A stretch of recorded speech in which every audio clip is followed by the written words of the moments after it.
So we have two guests this evening so far. One longtime former member. Good evening, Tony. Hey, Ralph, long time. Yeah, been a while. And we have Ramon Lorenzo over there in the corner. Got an email from him last week wanting an invite, see what we're all about. So welcome, Ramon. Thank you. And we're supposed to have another guest, but I don't know if she's going to show up. So not a lot going on, obviously. I have not heard from the school. I sent them, I told y'all last meeting, I sent them a video, not a video, I'm sorry. I sent them an email, you know, touching base with them, and I have not had any reply yet. So possibly tomorrow I will send them another email and just you know, let them know that we are still here and we're anxious to get back when we can. And as far as events, you know, I haven't heard anything. The only thing that I know supposedly for certain that's going on is the seafood festival that, you know, we've announced the scheduling. That's the last Sunday in October at this point. So hard to say. You know, I don't know if Fairchild's going to open up, and I don't know if Fruit and Spice is going to open up. We'll just have to wait and see. So, Ralph, yes. can I ask you a question? Well, certainly. Are you guys taking the vaccine already or not? I got one. I'm going next week to get the second one. I got both. I was thinking that as soon as everybody gets the vaccine, I don't know, but we could try come back like in a couple of months, at least to our Saturday meeting, no? I don't know. I have to check with Waldo and see what he thinks about that, what he and Gene think about it. You know, I think, you know, at their age, I'd be a little worried. You know? Oh, maybe can we find another place, or it's not something that we should think about it right now? Well, Your house. We'll go to your house. Thanks. Yeah. my house or her house? Her house. Her house. But yeah, I saw Gene and Waldo the other day. They both had their shots, both shots. Great. And they still stay in the house all the time. And when anyone comes to visit, they don't go into the screen room. You know, they talk to them that way. So they're still distancing. Jean looked good. I tell you, I've seen her for what, a year, and she looked just as spry as ever. You know, she looked real good. Waldo looked pretty good too. Great. So No, just thinking about the possibilities, because I feel like this thing is never going out, never going away. No, And as long as we are safe, and because it looks like now in Miami, they are, I believe from yesterday, they opened a new site that they are vaccinating everybody, I heard. yeah. I don't know. So I believe like in a couple of months, maybe we are going to be all vaccinated, right? And Yeah. Well, they're not vaccinating everybody yet. They No. still have, you know, 50, Over if 50. you're 50 and if you're like 50 and older, but first responders, teachers, people with medical conditions. well, I heard that now Not they're going to do not all the general teachers, public yet. all the Uh-huh. teachers now, no matter what the age, is what I heard. Yeah. yeah. That's only at federally run sites. Okay. Federal sites. I heard that Pete, I heard that a friend that went there and could get it. So, and she's not 15. I think I heard CVS is also doing teachers. Yeah, they're but doing I- all teachers, no matter Yes. what. I think Teachers and staff. I think by the end of the summer, your idea definitely we should look at. And the reality is, at some point in time, we need to look at other locations for the workshop. You know, we're going to need some Yeah, in the future, we're going to have to do that anyway, probably. No, it's just a suggestion because we are in March and months goes like this, and we could start thinking about something for summer or late after summer. Right.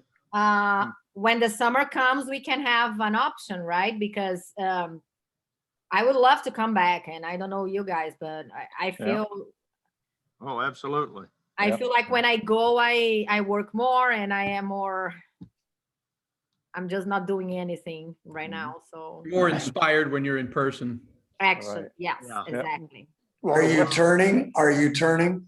Not that much.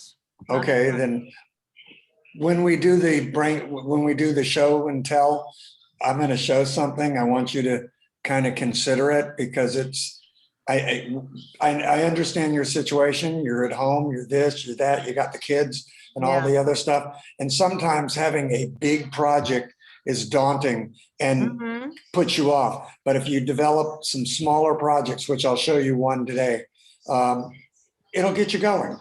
Okay, thank you, So- David. Thanks. So the only other club that I heard of that started again with meetings is the West Palm Beach, but they're at a what is it, a county park Okahealy where they go. Okahealy Park. Yeah, and they only limit it to 20 people. So as they go into the park, into the building, they give them a ticket, and only those 20 people are allowed in.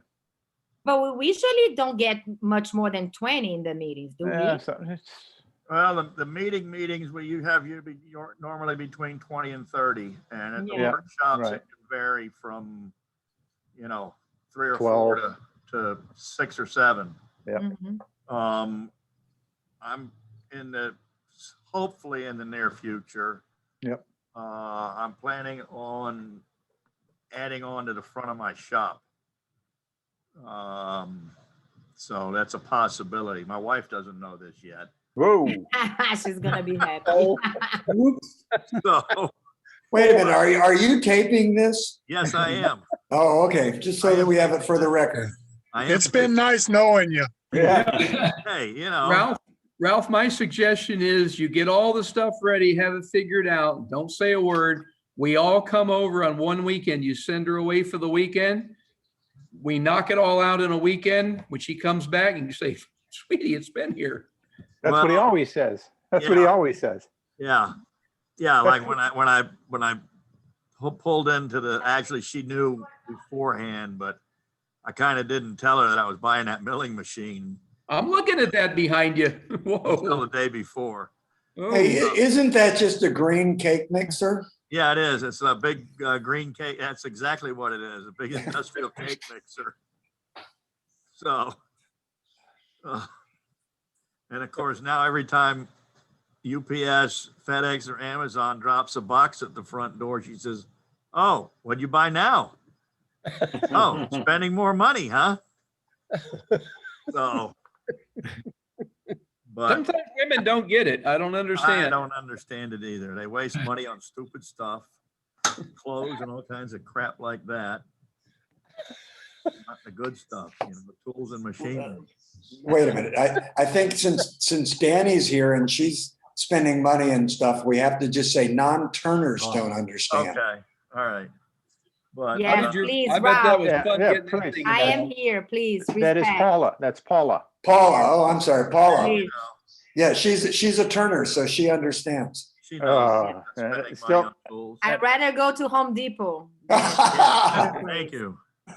So, but no, I'm actually planning those of you that have been over to my shop, the door facing the street, I'm planning on pouring a slab out from the edge of that out, probably at least 10 or 12 feet with a sort of a roof over it, similar to the one that I had over on the east side of the shop until whatever that was Irma, I guess, in 2017, decided that I didn't need that shed anymore.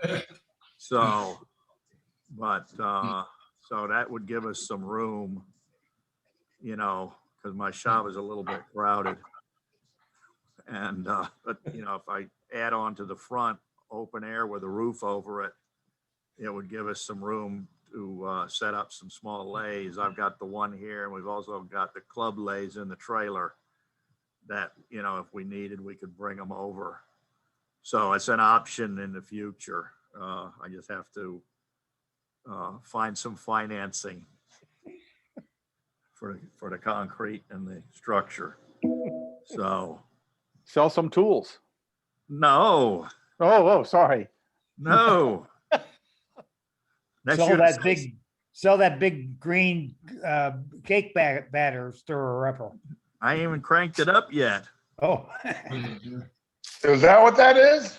I was gonna ask you, what is that green machine? It's a milling machine. Oh, okay. So you use it when you're milling around. Yeah, exactly.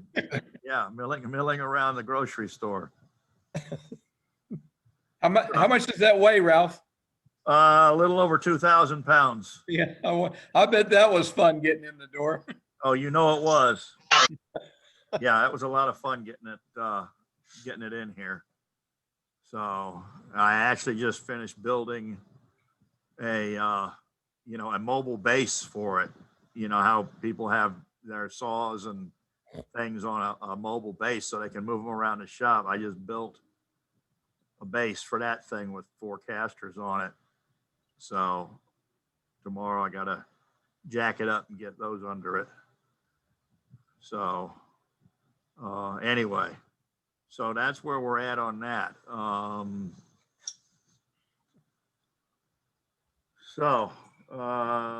David Sigley, you have anything interesting to tell us about the Treasury? Well, we closed out the renewal period on Sunday. We lost, I think, about 3 people who did not renew. The bank account has $3,807.28 in it, and there's no payments coming up anytime soon. Okay, and we paid the insurance, right? The insurance was paid at the beginning of February, yes. Okay, beautiful. All right. David Piper had told me, and of course I knew it already, and I had told him quite a while back when he was over at Waldo and Jean's. We've got bugs, termites in the trailer, so we need to do something about that. I don't know if we can find any bug bombs that we can just set off in there that'll kill termites, or if we're going to have to take it somewhere and get it tented. Yeah. Also, there's some water damage. It looks like at the top of the gate in the back, the Right in the ramp where center we of the take door. Yeah. Yeah, I've noticed that also. So Yeah. we've got some kind of leakage. It may just be the gasket on the door. I don't know. I have to check it out. So I may need somebody to come over and give me a hand someday. We'll have to arrange it with Waldo when we can get in and take a look at the trailer. Also, it's been Ralph, yes. if you give me a call or, we can schedule it and All right, I'll go with you or meet you there. that'll work fine. Thank you. Jack Sawyer mentioned something too. You may want to touch base with him because he goes over there periodically. That's why I went down there to Right. see Jack. But Jack's close by. Yeah, I think he goes over there every Thursday and Saturday. Yeah. So Saturday, definitely. Yeah. yeah.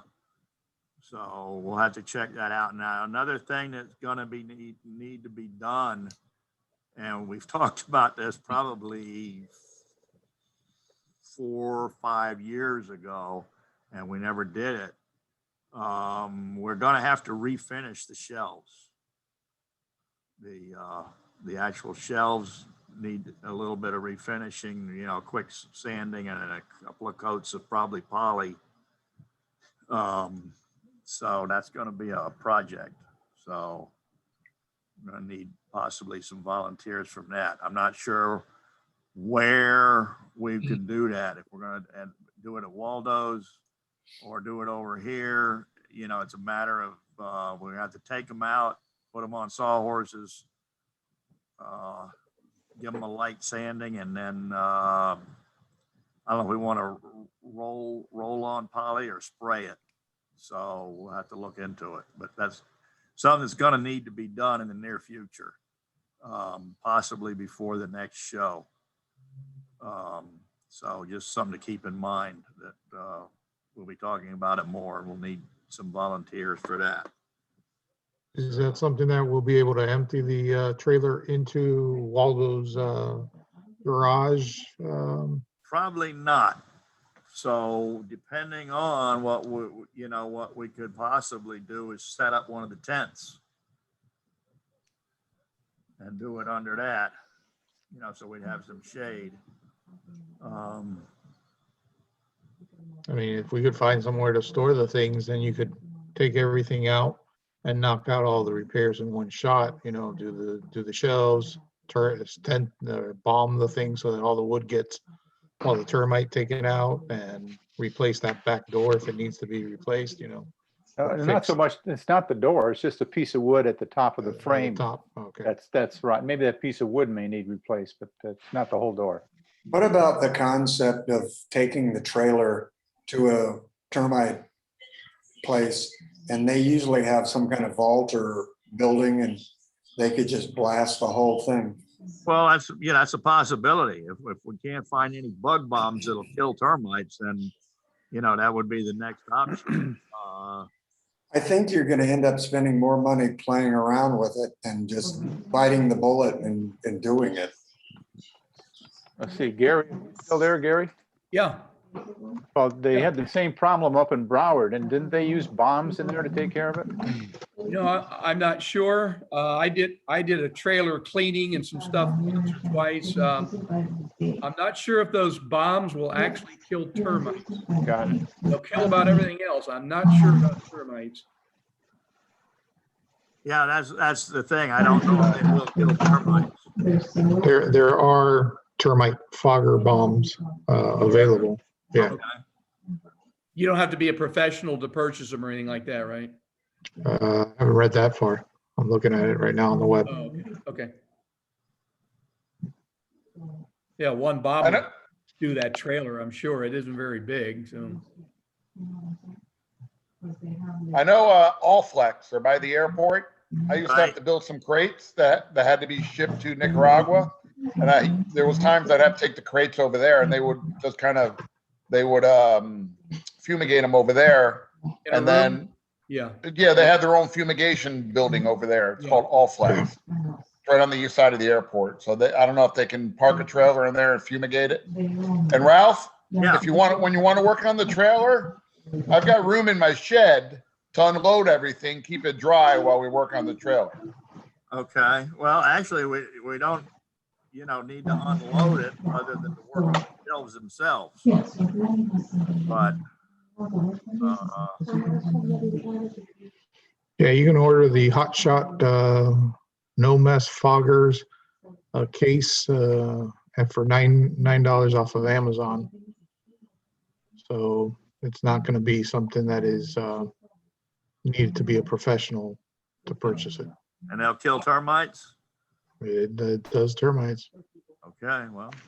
I'll bring some sawhorses down and a sander and all. When we pick a day, I'm retired now, retarded. So just pick a day and come down and help line them all up. We start sanding and rolling, or those one of those things, not a brush, those pads you put polyurethane down on. I've got polyurethane floor poly too. My neighbor gave me a bunch and I have no use for it. So I'll bring that down. We don't have to buy any of that. Got a gallon and a half or so.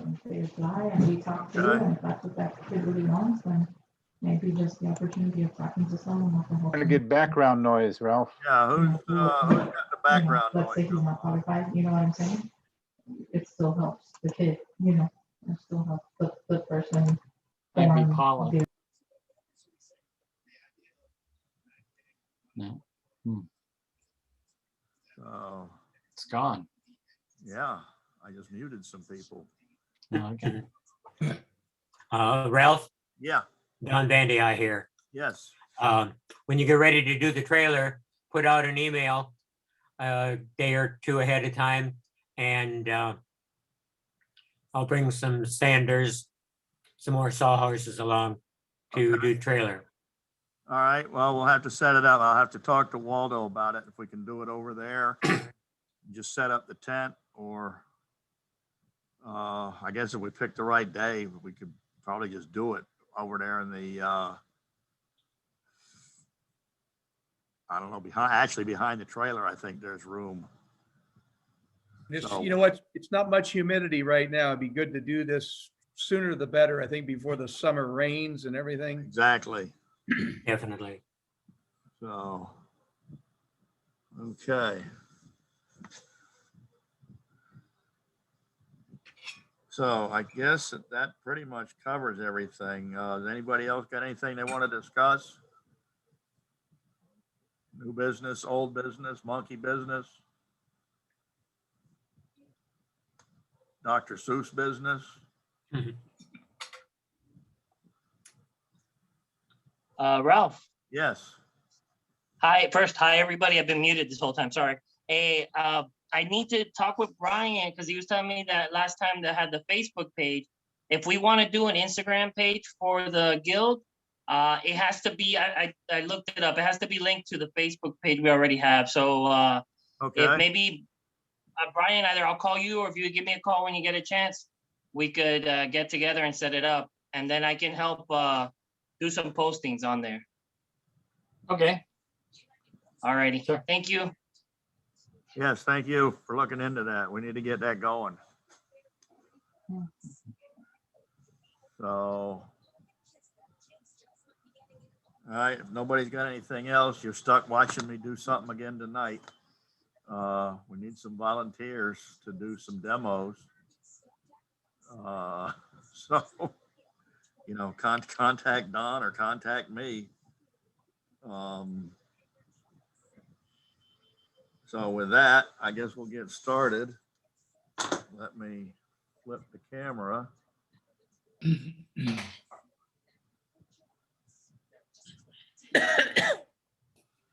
So, what we're going to do tonight is a simple little. I was going to do a offset bowl, but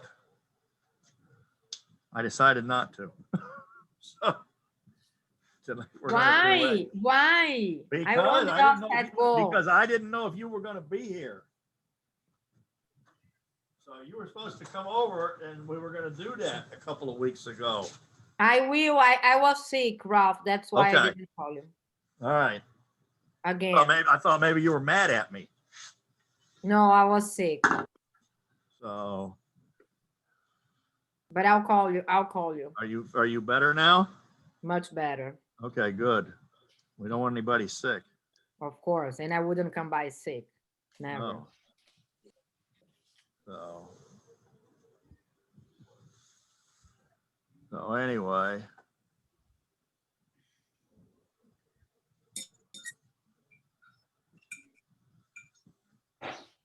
So we're gonna do a little natural edge bowl without any bark on it. This is a piece of I think Sycamore side grain. So half a log, cut down the middle. Let me switch cameras here.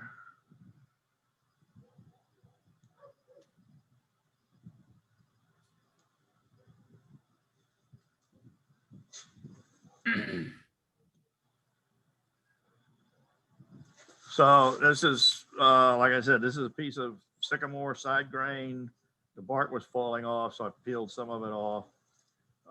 Just a small piece. I rounded out on the, this obviously chainsaw cut to split the log. And I just rounded it out on the bandsaw. And it's kind of lumpy, so it's going to be could be kind of interesting. Natural edge bowl without any bark. And you know, some of these natural edge bowls, depending on the type of wood, the bark won't stay on anyway. So you just peel it off and leave the edge. And sometimes what I'll do with that edge, depending on how it looks, I'll take a wire wheel and work on the actual edge. So we're going to start this using a woodworm screw. Which comes with At least I think it comes with every chuck. Every chuck I've bought, it came with. You know, different manufacturers have, you know, slightly different drill bit size. And depending on how hard the wood is, you want to, you know, bring the size, you know, vary the size of the drill bit. So I'm going to start with a 25/64 drill bit. And drill a hole in about the center of this thing. Right about there. Looks pretty darn close.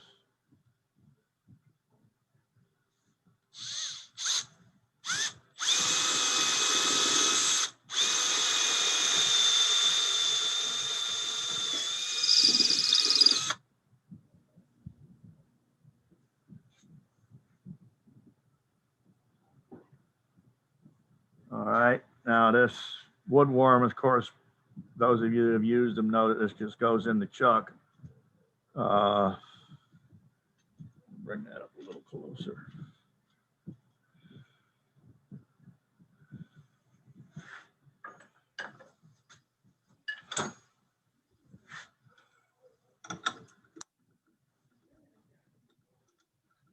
Make sure you get it all the way in. It has a groove in it, right there. The jaws actually lock into that groove. So you got to pay attention when you're putting this thing in, and you get it in the right position in and out of the chuck. Okay, and obviously you're not going to be able to tighten it too tight because it's steel and it's not going to compress at all. So, and what we'll do is bring this up, and it's also a good idea to put a little wax on the threads.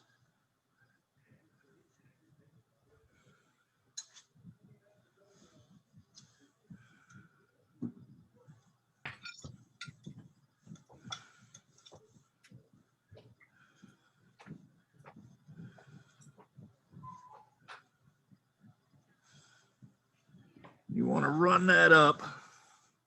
I'm going to lock my spindle.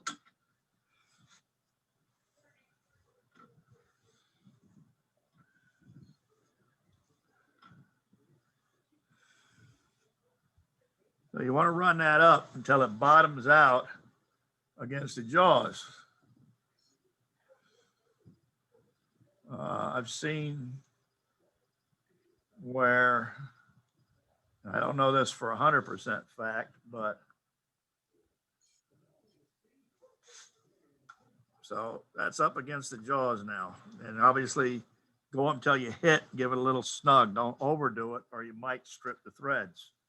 And especially if you drilled it a hole too big. So then what we're going to do, we're going to bring our tailstock up. Always a good idea to use your tailstock whenever you can for extra support. Just makes it a lot safer. And we'll start shaping the bottom. Obviously, this is going to be the bottom of the bowl over here. Okay. So we'll start shaping that.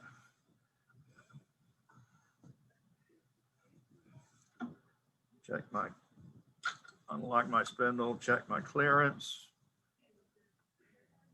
I like to set my tool rest at about a 45-degree angle to the work because I'm going to be forming the bottom. Wow. Yes. Yeah, I was going to ask you to move a little bit. Yes, is because that we better? cannot see the whole piece. Yeah, I raised this camera up from the last time a little bit, 6 inches, but it may not be enough. I may have to raise it some more next time, get a little better view.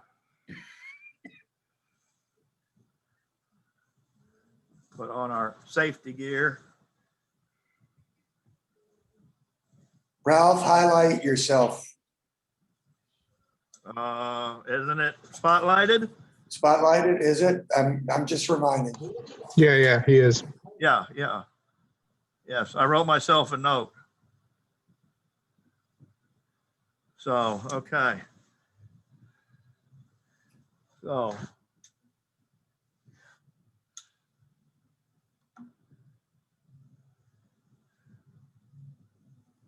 And what I'm going to be using is my 5/8 bowl gouge. And I grind mine with a long grind, and on this one I cut the heel back a little bit there. Get some eye protection on. I'm running about just under 800 RPM. So we'll see how that works out.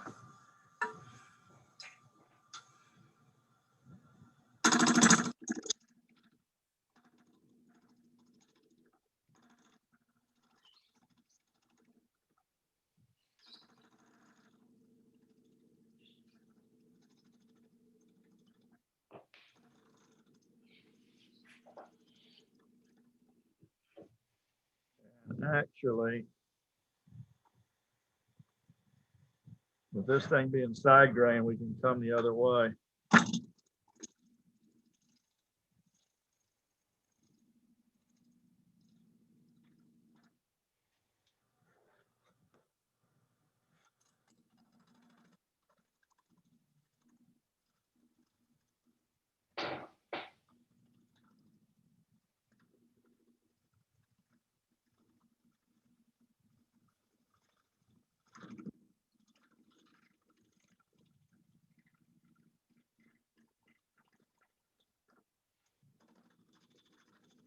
Much easier. You're not banging yourself, not really struggling.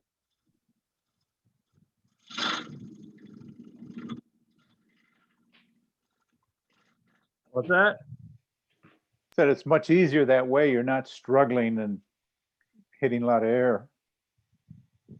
Well, yeah, on here we're round, but as far as the grain orientation, of course, on a side grain bowl, half the time you're cutting the wrong way anyway.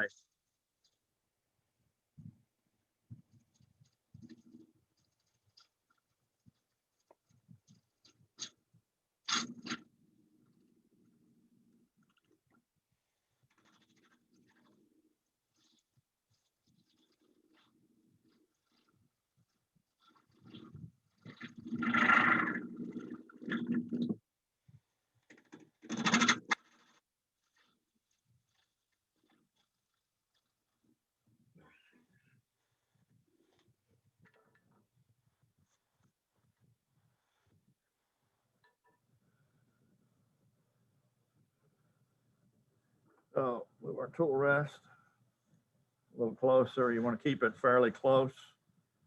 And we'll keep forming this bottom.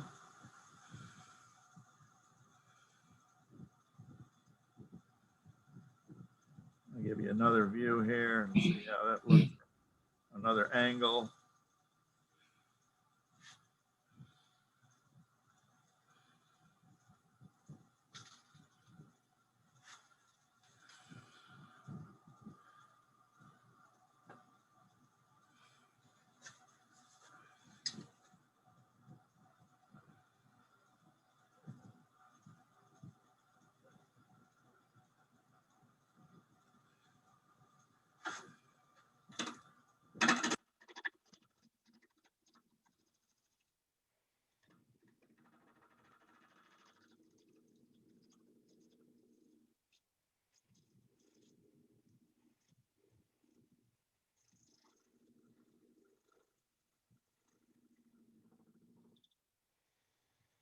So I think what I'm going to do on this one here, this is a small bowl.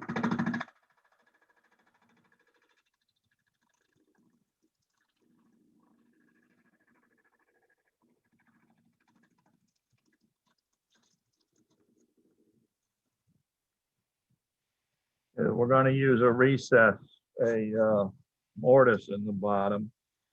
And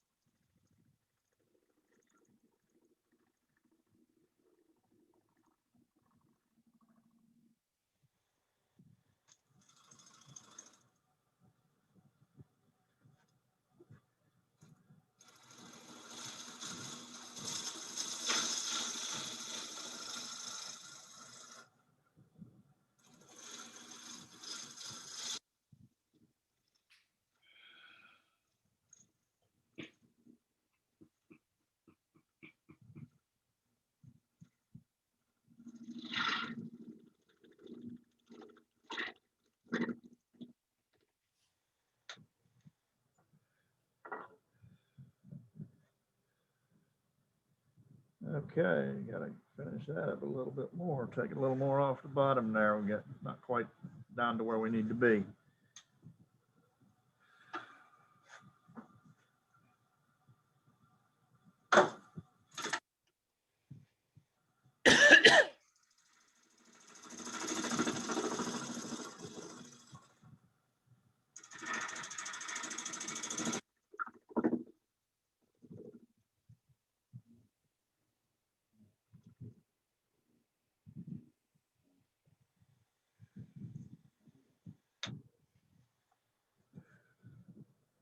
Yep, a little more. Huh, interesting. I'm using a pull cut, obviously.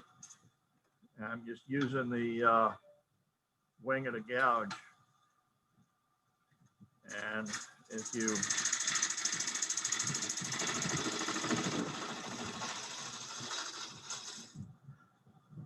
stand that thing up a little bit,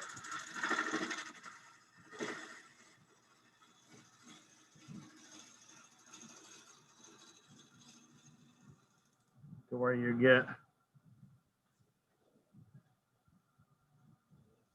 curly shavings coming off like you do when you're using a plane running on an angle. It's a slicing cut. You get a very good finish right off the tool. I mean,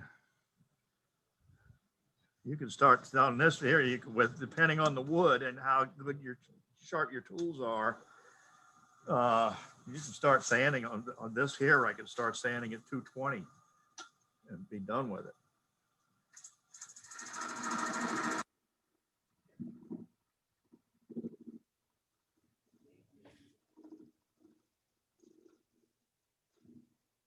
Like curly fries. Dave Friendlick told me he starts sanding at 400, but I don't know if I believe him.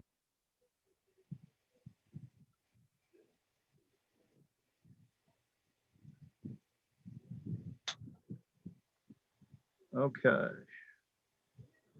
One little, I don't know what the heck got into that piece of wood. I wonder if there's bugs in this thing. They are, they're confused.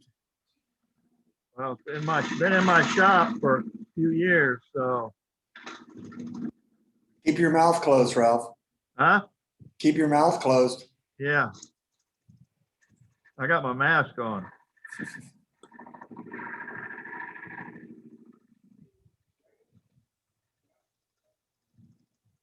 We can just run right on around the corner and stand that thing up. See, I'm dropping that handle. Coming down the side. You can see those shavings coming off like little, almost like pasta twists or whatever you call them. When the shavings look like that, you know you're doing real good. Yep.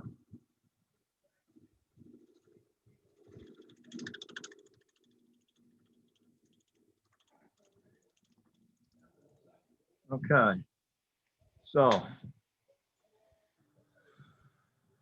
now we're gonna have to come on up. So I'm gonna move the tool rest. We've got to bring this up. So we're gonna lose diameter depending on the shape of the bowl.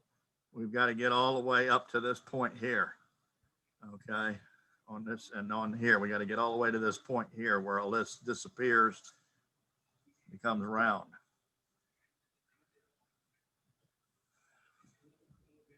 Check your clearance when you move your tool rest.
And on a cut like this, when you're going towards its headstock, coming up the bowl from the bottom to the top, this is where it really helps to be able to turn what we call left-handed, you know, with the handle of the tool in your left hand, instead of pulling, instead of doing a pull cut right-handed and throwing all those shavings in your face. You can turn around and do a push cut and throw the shavings over on all your stuff over in the corner of the shop.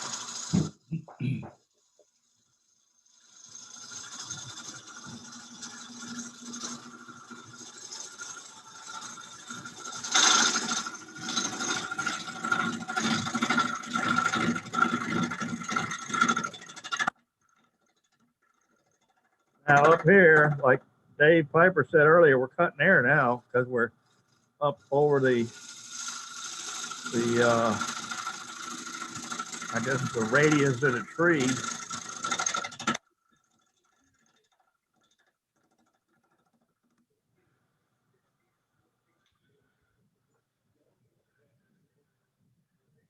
So we got a little more to go.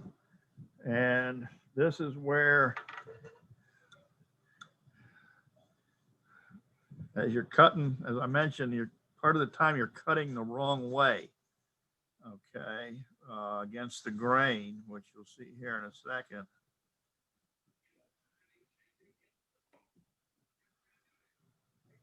I don't know if you can see right here on this side, I'm getting some torn grain because of course the piece is coming this way and this is on the edge and it's end grain. So you kind of gotta play with it and try, you know, depending on the angle of your tool, and some wood, depending on no matter what you do, that stuff's going to chip out anyway. And that's where you get the 60 grit gouge out. So, or you just throw the piece of wood away and get a better piece of wood, depending on what it is. So, all right, let me take a little bit more here.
Let's see what we got.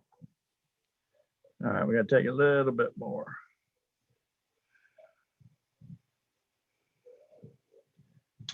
I'm going to speed it up just a hair.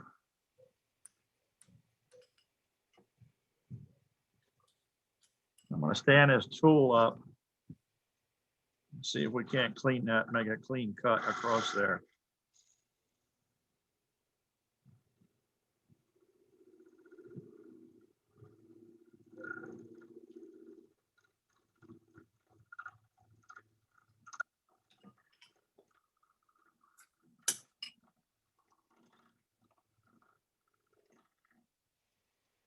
You got to slow your feed down too. Your how fast you're moving your tool helps to keep it clean, give you a cleaner cut.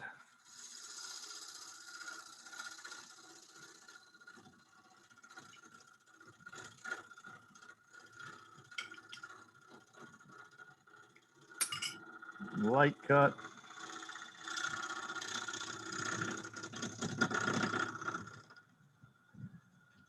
See what we got.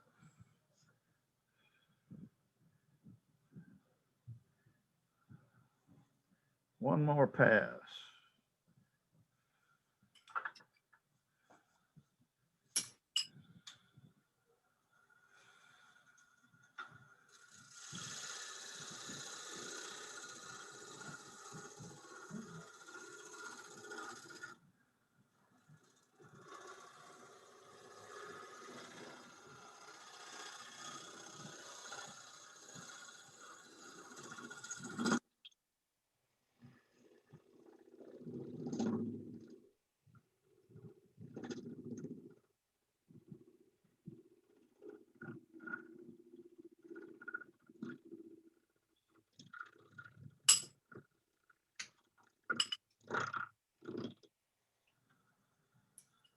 Can you guys see that tool at all?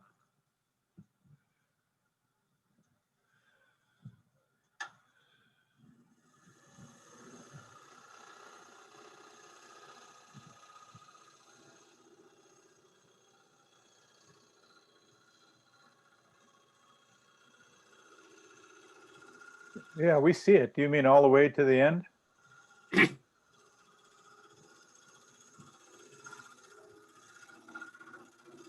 It spends a lot of time hiding under the pasta. Under the who? All that pasta he's making with the long curly streamer. Curly fries. Curly fries. You know, it's amazing that a little piece of wood like this, you know, where did all this crap come from? It must expand. I mean, the whole floor is covered over here, and I only took a little bit of wood off this thing. So, all right. So now let me get the bottom to where we can turn it around and chuck it up. So what we're going to do is we're going to dish this bottom a little bit, and then we'll put a mortise in there.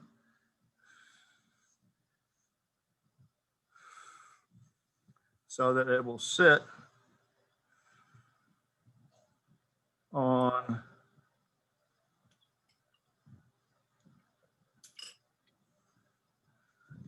it'll sit on this rim here. Okay.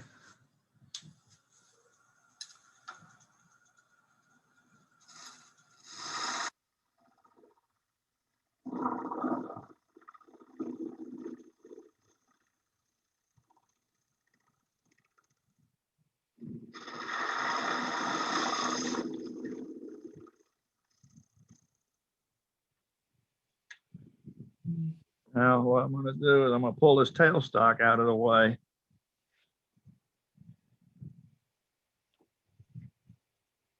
I'm going to take my live center out so I don't jam it with my elbow on it. We'll knock this down. And then we'll drill a mortise hole in there with a Forstner bit, or you can cut it with a gouge if you want.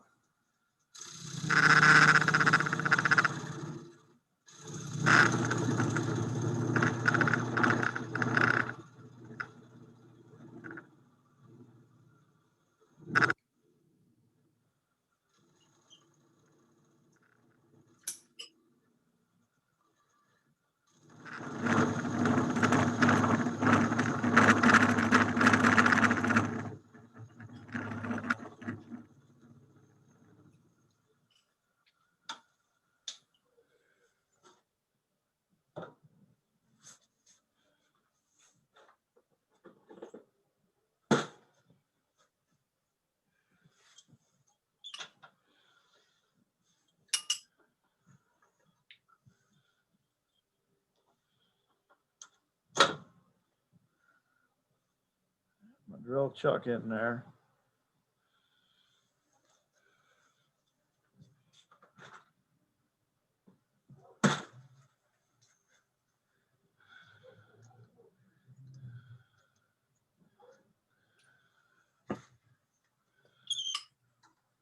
Using a 2-inch or 2 1/8-inch Forstner bit.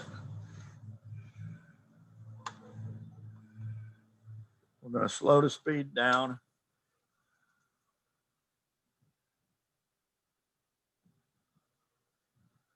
about 300. If your lathe won't go slower than that, go as slow as your lathe will go when you're drilling, especially when you're drilling big holes like this.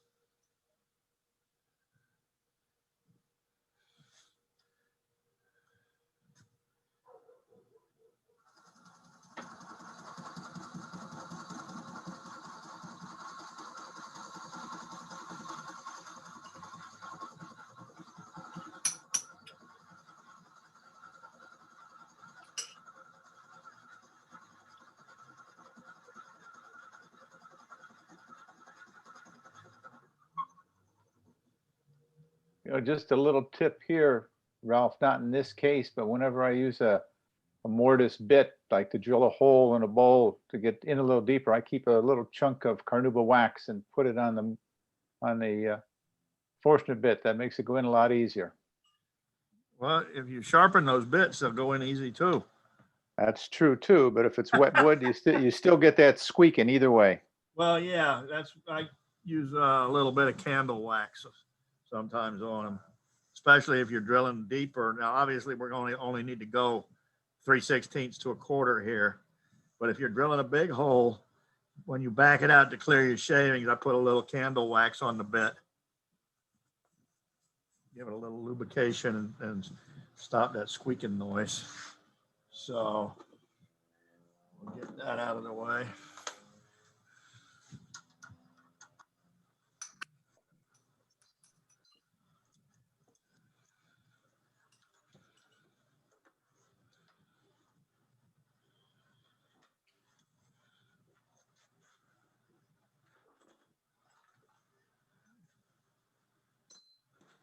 And what we want to do, this is one of the reasons I like doing a lot of these bowls with a mortise like this, is because you can actually finish this bottom before you turn it around and you're done with it. You don't have to come back.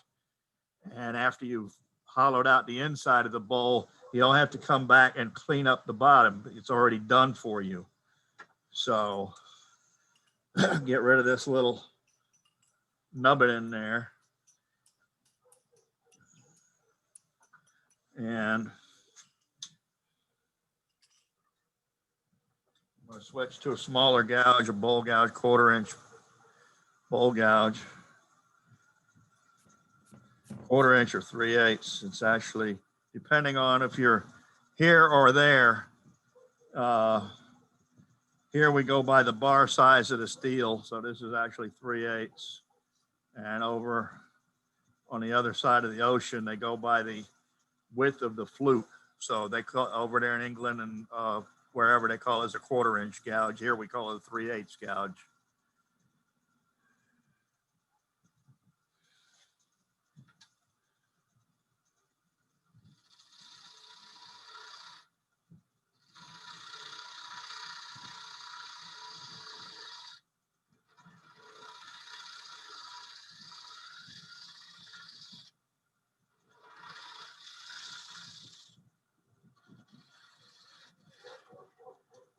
Okay, now, obviously, I'm not going to spend a lot of time because this is a demo. You know, obviously, if I was doing this for a finished bowl to sell or to keep myself, you know, I would sand it in there. And then what I like to do is put a couple of lines, 1 or 2 lines in there. Gives you a place to write your name and write the kind of wood. So, you know, you can use various tools.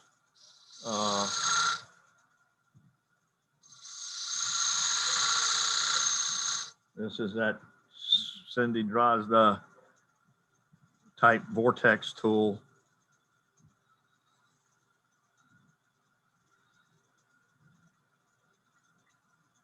Kind of almost like a gouge with no flute. Okay, you can also use a really thin parting tool. You know, most of you guys have seen this before. This is just a Sawzall blade that I've ground all the teeth off. And I actually finally put a handle on it. So, and then depending on your jaws of your chuck, if you've got dovetailed jaws, I believe most of the manufacturers are, I think, 70 something, 77 degrees maybe. And I saw this on a Glenn Lucas video to where the skew, the angle of the skew, okay, matched the jaws. So what he did was he came in with the skew flat to the bottom of the bowl, and of course this being angled, you just kind of push it in there, very light cut, take a teeny bit.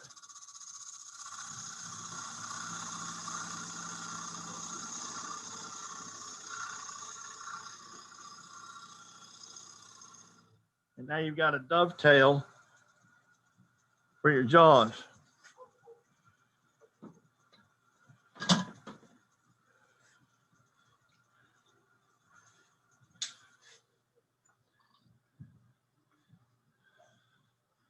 So, you know, do your sanding. You can put finish on this if you want, depending on what kind of finish you're doing.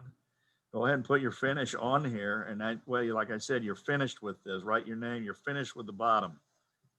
So what we're going to do now is pop this off of here.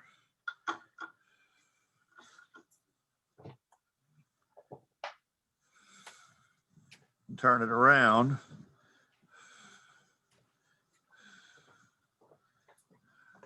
With that wax, it comes right off most of the time.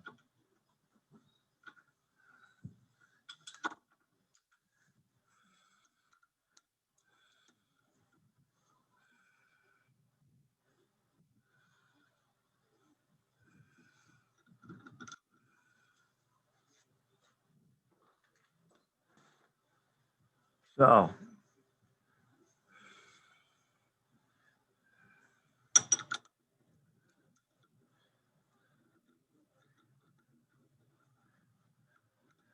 now that just pops right on there.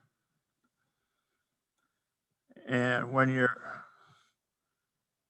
doing side grain, especially, you got to be careful that you don't over tighten. You want to obviously tight enough to where it doesn't come flying off, but you got to also leave enough meat on the bottom of the bowl, okay, from here to there, to where you don't split the bowl in half by over tightening it, because you're expanding out, you're putting pressure outward on it. You want to make sure you're seated up flat on the face of the jaws.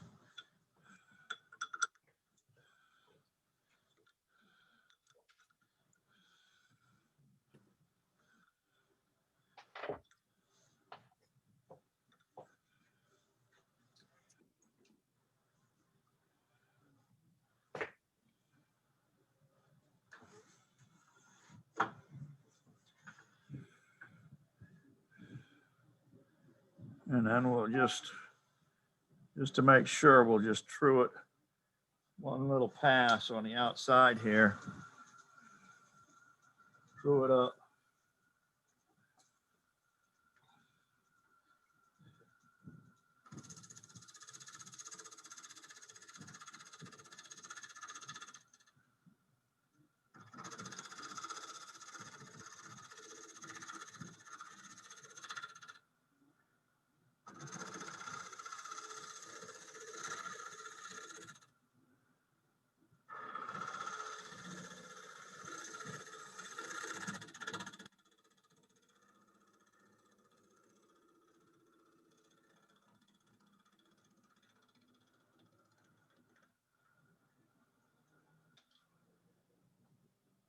Okay.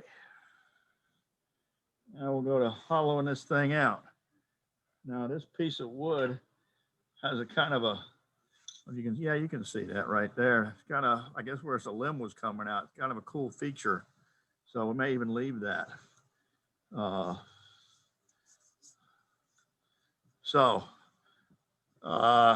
you know, this is a matter of personal choice.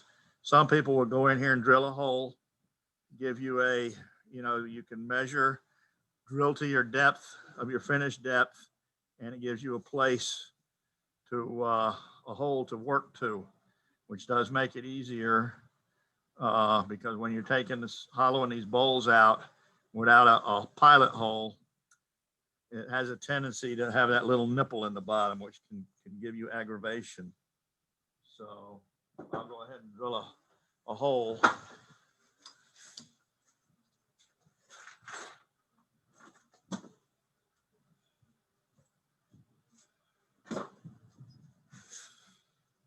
And you can, you know, drill, you put a drill bit in your drill chuck, or I finally went ahead and bought a drill bit with a number 2 Morris taper on it. It goes directly in the tailstock.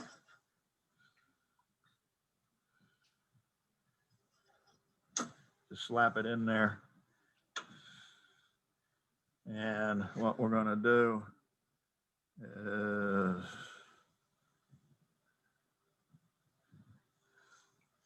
take a quick measurement, an eyeball measurement. So, all right, so it's about, all right, so we go about 3 inches deep.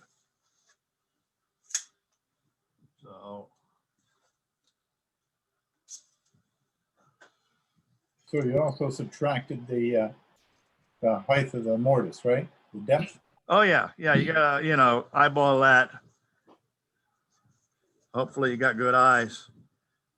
And you want to measure from the point of the drill, which is the deepest point. You know, you can cut it a little shy if you want. So we'd make it like 2 7/8. Put a little piece of tape on there so you know where you're at.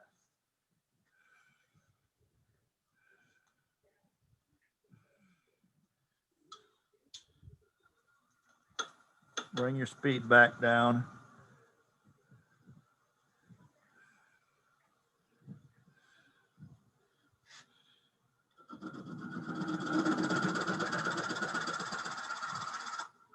Oh, didn't slap her in hard enough.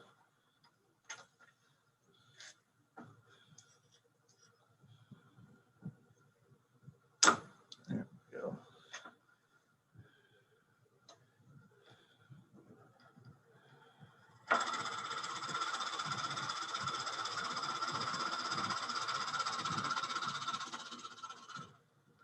There are your chips.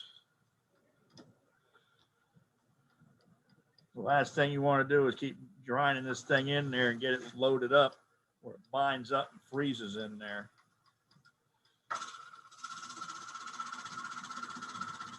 Especially with wet wood, because as you're drilling wet wood, it's heating up and it's expanding.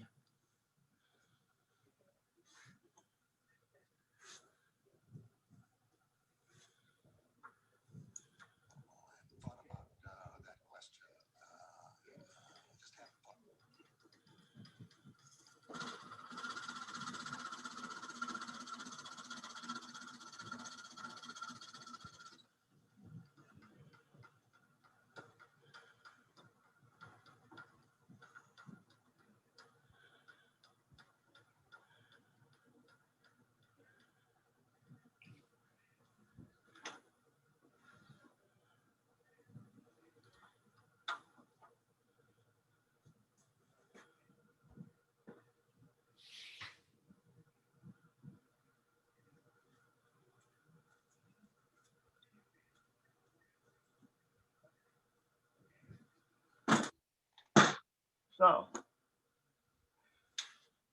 now we've got our pilot hole.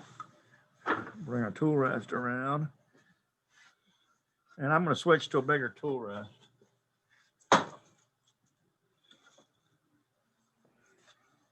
Where I can just lay it up there and go. Want your tool rest a little below center. Check your clearance.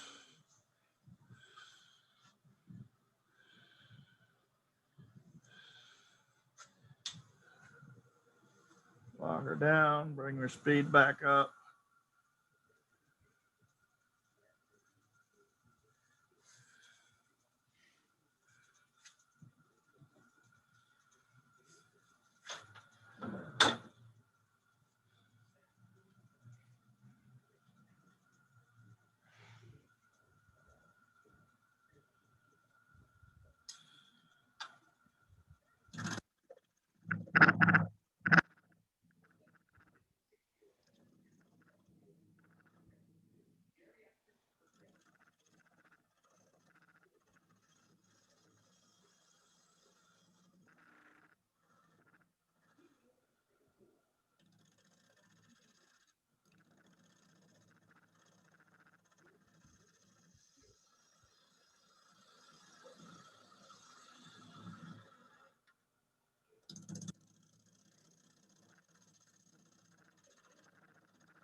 Periodically, you want to check your chuck tightness, especially if you're using wet wood.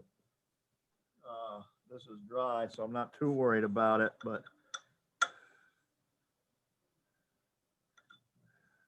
whenever you're using, working with wet wood, you want to check it periodically because the wood, as it loses moisture, it moves, and it can, shrink and lose a grip. So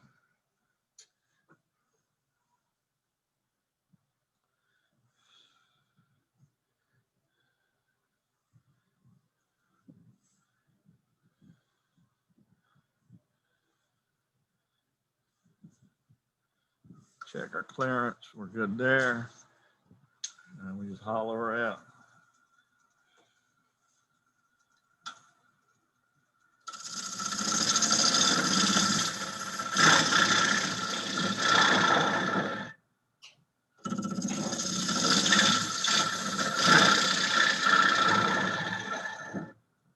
Now I'm running my gouge.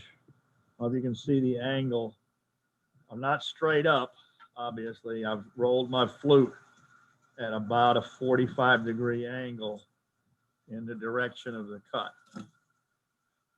And what you want to try and do, you want to ride your bevel, bevel contact. So as you're coming around, you want to keep your tool perpendicular to the wall of your bowl. So you've got to swing the tool coming in, and as you're coming around,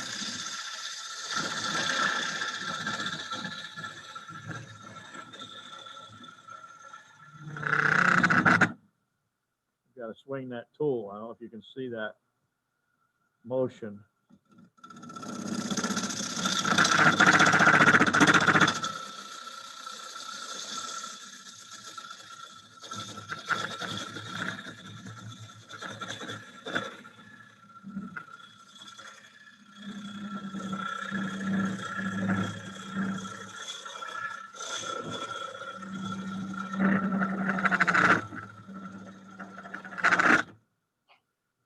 Now, you hear all that racket you're hearing. I'm taking a lot of wood at once. Probably cutting off, I don't know, close to quarter of an inch or more of wood at one time.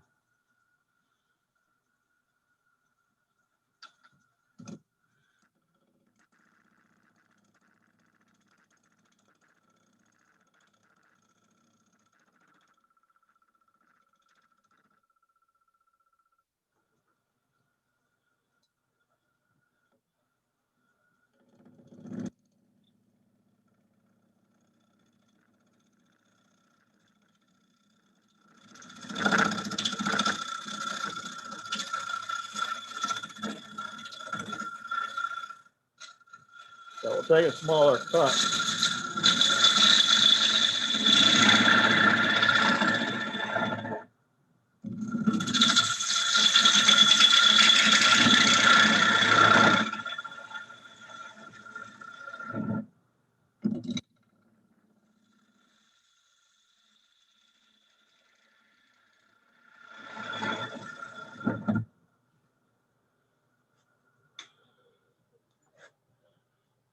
Now, we want to look, depending on, you know, how thick we want to make our walls, and depending on the shape of the log and your outside shape, you know, you're going to have some variation. The walls are going to be thinner on the ends than they are here, more surface here because of the roll of the log. So, you know, you got to kind of look at the scale of the bowl and figure out how thick you want to make the bowl. If you want to make it heavy or thin, some of these, you know, you can make these things less than a quarter inch thick if you've got nice wood, stable wood. Natural edge bowls, normally I do them turn once. You know, a lot of people turn bowls. They do what we call twice turn bowls. You take a green piece of wood and turn it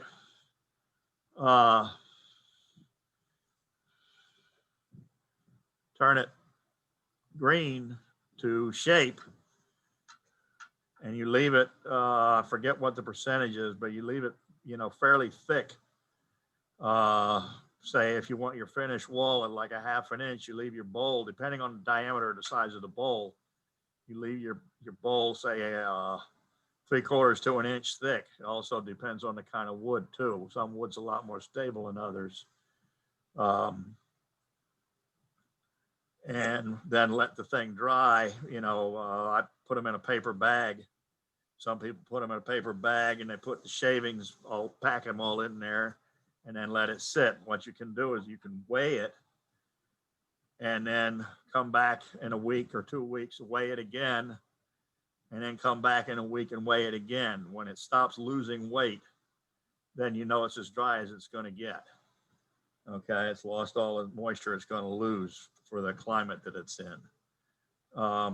Most of the time on the natural edge bowl, I like to just turn them to finish. And if they warp, they warp. If they, you know, it just adds the feature to the bowl. And also, you know, mahogany that we use a lot for these is very stable wood, so it doesn't move very much. So you can, you know, you can turn that thing to finished thickness and you can barely tell if it's moved.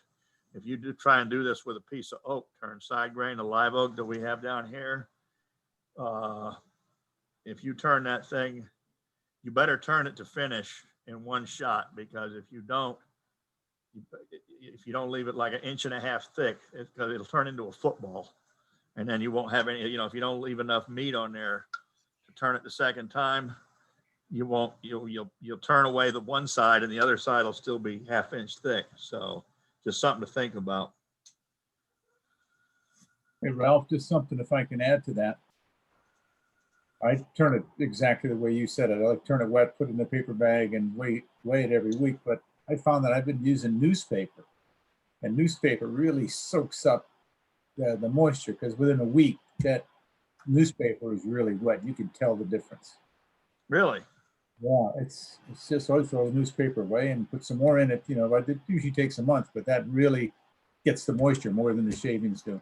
Okay. Well, yeah, the shavings are wet if you're using shavings off the bowl. So yeah, definitely. You know, depending on the climate too. Some people, with a really dry climate, they want to slow it down drying. They don't want it to dry too fast because a lot of them will crack. So yeah, there's different ways to do it. You want to use a paper bag though instead of a plastic bag, because plastic bag is not going to, you know, it's going to hold the moisture, and you stand a chance of getting some mold going on in there. So there's all different kinds of ways to do it.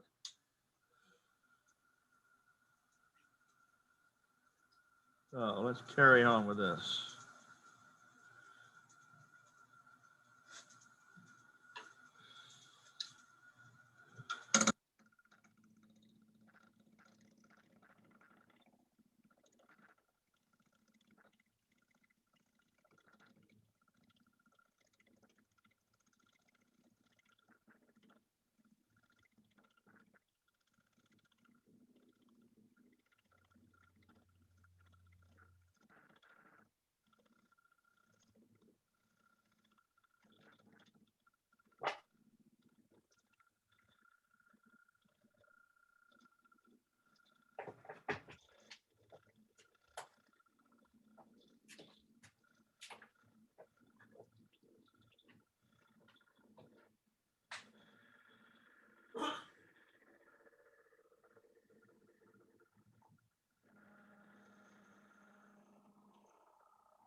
Okay, I could have drilled it a little deeper. Obviously, the bottom is pretty thick on this. The whole thing's fairly thick.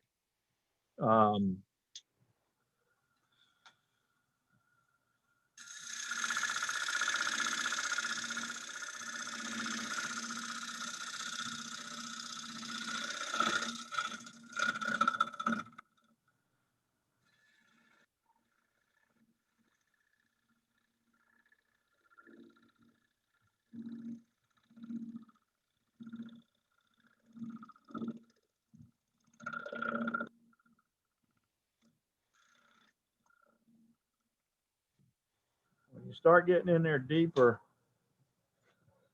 sometimes it's hard because of the cutting air. Okay, because you're cutting wood here when you're at towards the outside, but as it comes around, your gouge is out here. You're cutting wood, and now you're cutting air, and a little bit of wood. And it can get a little, that's why you hear that jumping and chattering.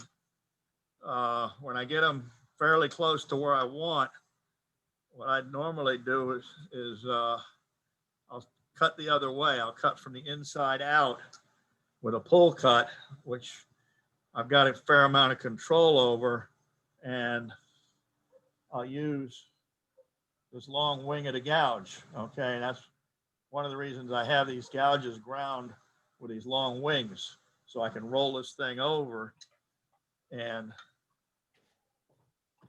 pull it and get a fairly good smooth finish. Okay.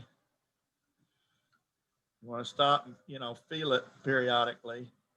In a small bowl like this, you can, pretty much gauge it with your fingers, or you could get out your, if I can reach them here.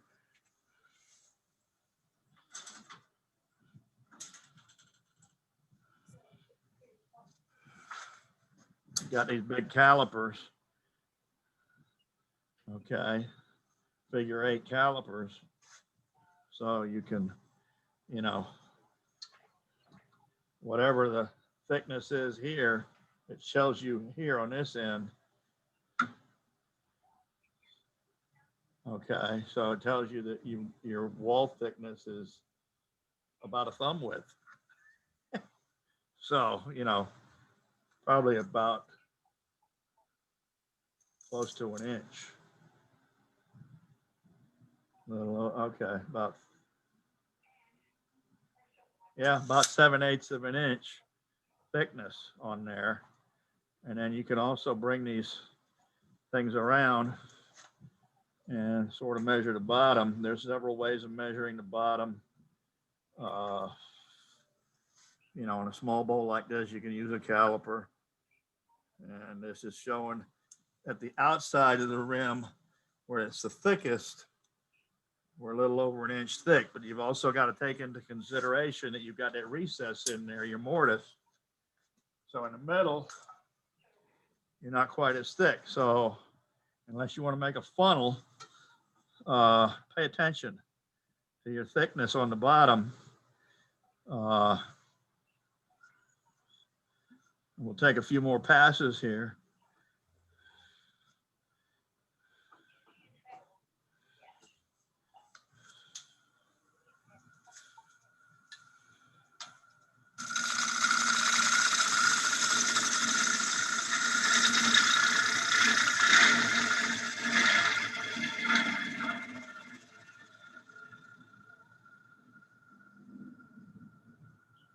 Now you can see since I've run out of the hole, that pilot hole, now I've got a flat bottom. So when you get to the very center is where you've got to raise the handle and get that point down and just cut that nub off. So you don't leave a nipple in there sticking up.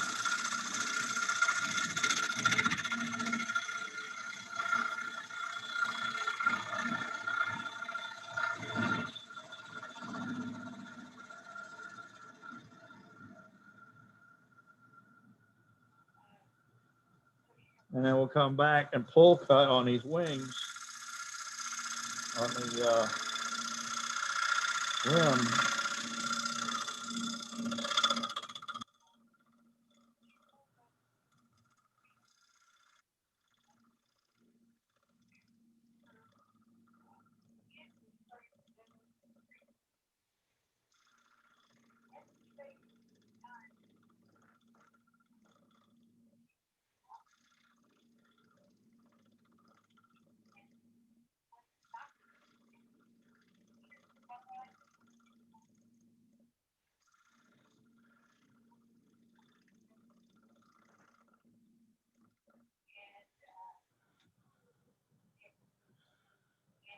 Now, something else you've also got to be careful of when you're doing that pull cut coming up the side of the bowl, okay, is you got to pay attention to how much of this cutting edge you've got engaged.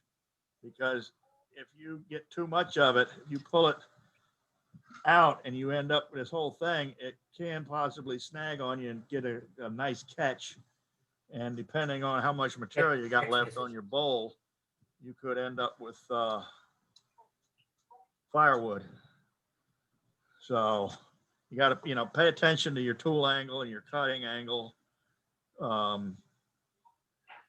think for demonstration purposes, this is pretty much done. Now, once I get it my final shape and get it smoothed out, you want to run your fingers in there and see, because I got some ripples here, right here, and I got a ripple on the bottom.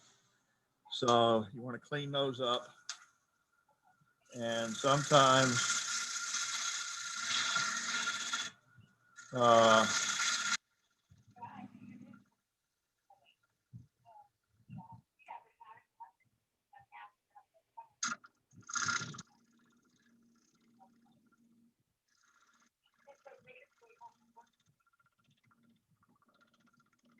you got to take a light cut, hit the high spots. But what happens a lot if you got too much pressure on your tool, all you do is follow the ripples that are there, and you just keep, you're not getting rid of them. You're just making them the same or making them worse. So you got to take a really light cut where you hit the high spots only. I've seen some guys where they'll take, I don't have any to show you.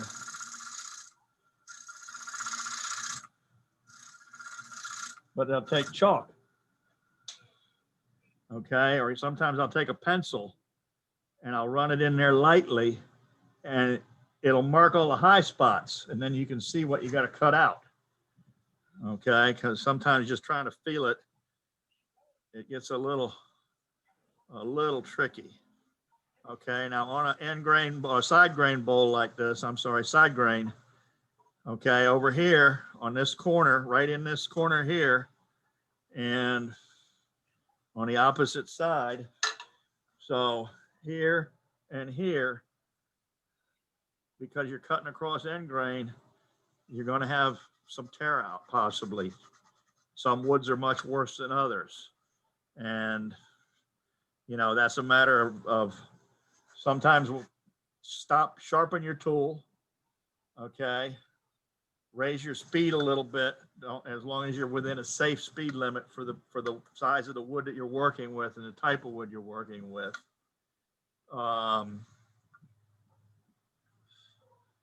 Sometimes it can't be avoided, okay? And then it's just, unfortunately, sandpaper time. So at this point, what I would do now is I would get out my handy dandy. I'm not going to do it. I'm just going to show you the tool. Okay. I've got an angle drill. Okay. And I've got the Ken Riz's Rolox system that I bought, which I think is great.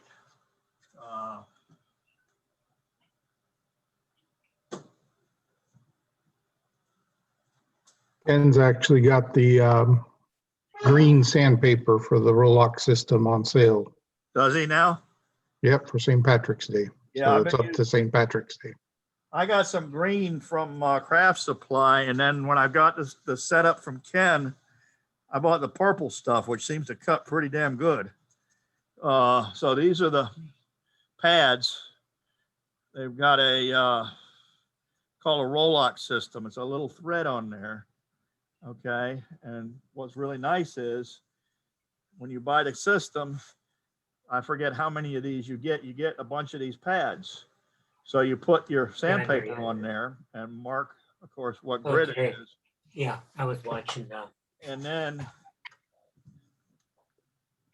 so to change grits, you just pop that on there and sand. Now, obviously with a bowl like this, with these wings, you got to be careful, okay? Sanding.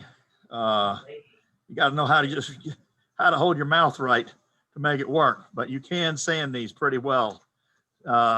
you know, if these are real sticking out, then of course what you got to do is just stop the lathe and just sand that one section, and then kind of blend it, you know, down in here. You can run the lathe and blend it in, okay? And then when you go to change grits, you just pop that off, put the next one on, okay? Instead of peeling your paper off all the time, which causes a Velcro on your pads, on your backing pads, to not last as long.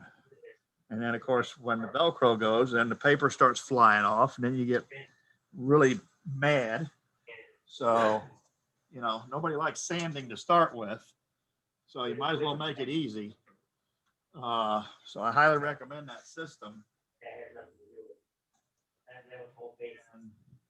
And the nice thing about that system also is he gives you repair kits. Yes. So if the Velcro wears out, you can just slice it off and put on a new one.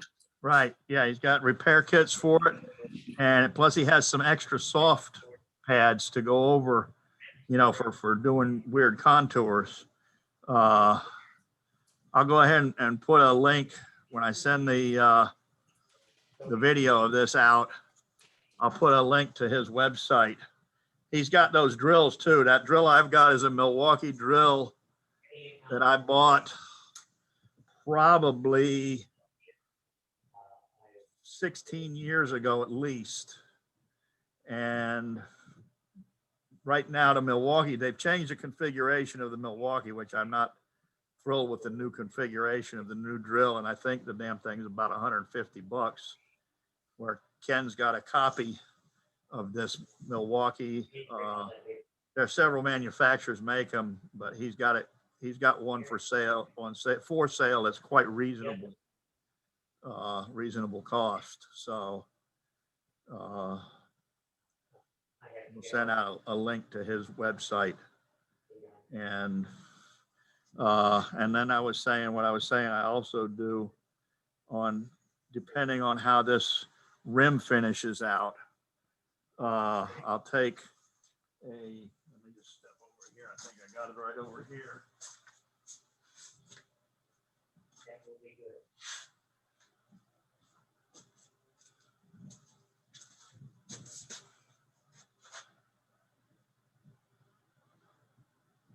I'll either take a wire wheel, this one's wore out, a little wire wheel on a drill, okay, and hit this rim.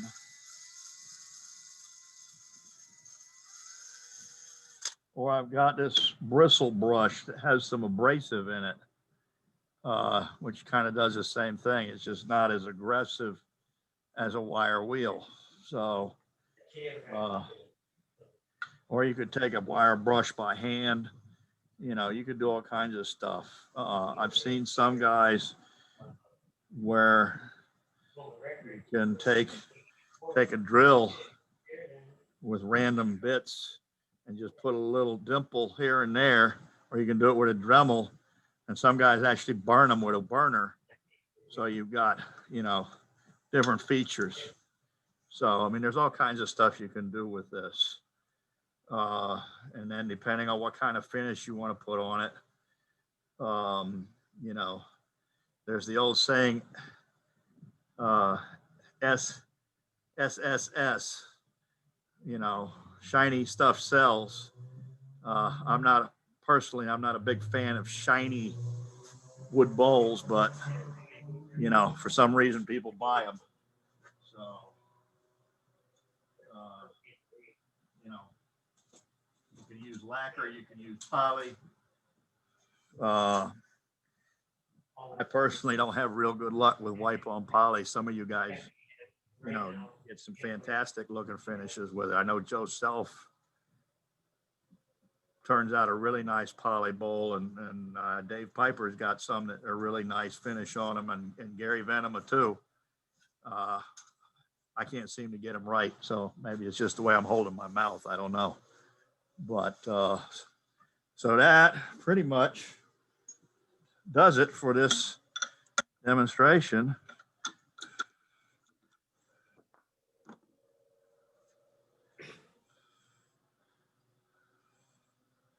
Yeah, you can see that tear out right there. And then when you bring it around to the other side, it's in the same, it's the opposite corners because that's where the end grain comes across. So, and there's the bottom.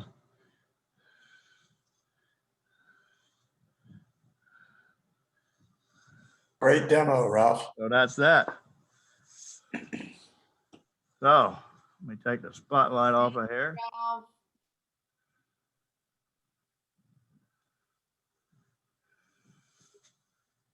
And we'll go back to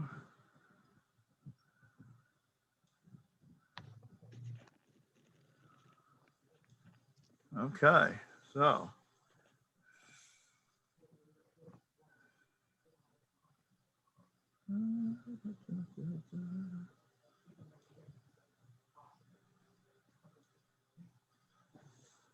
anybody got questions?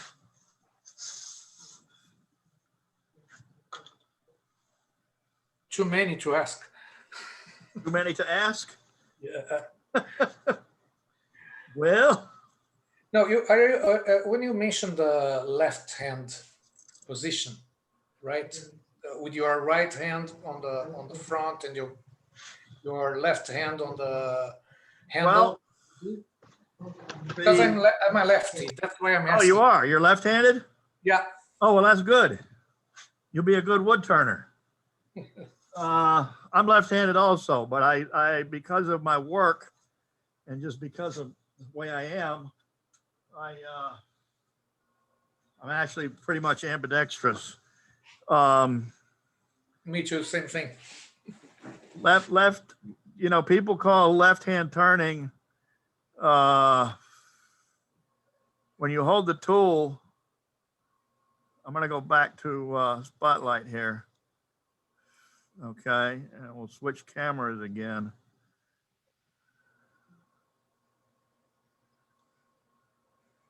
Let's see how this one works.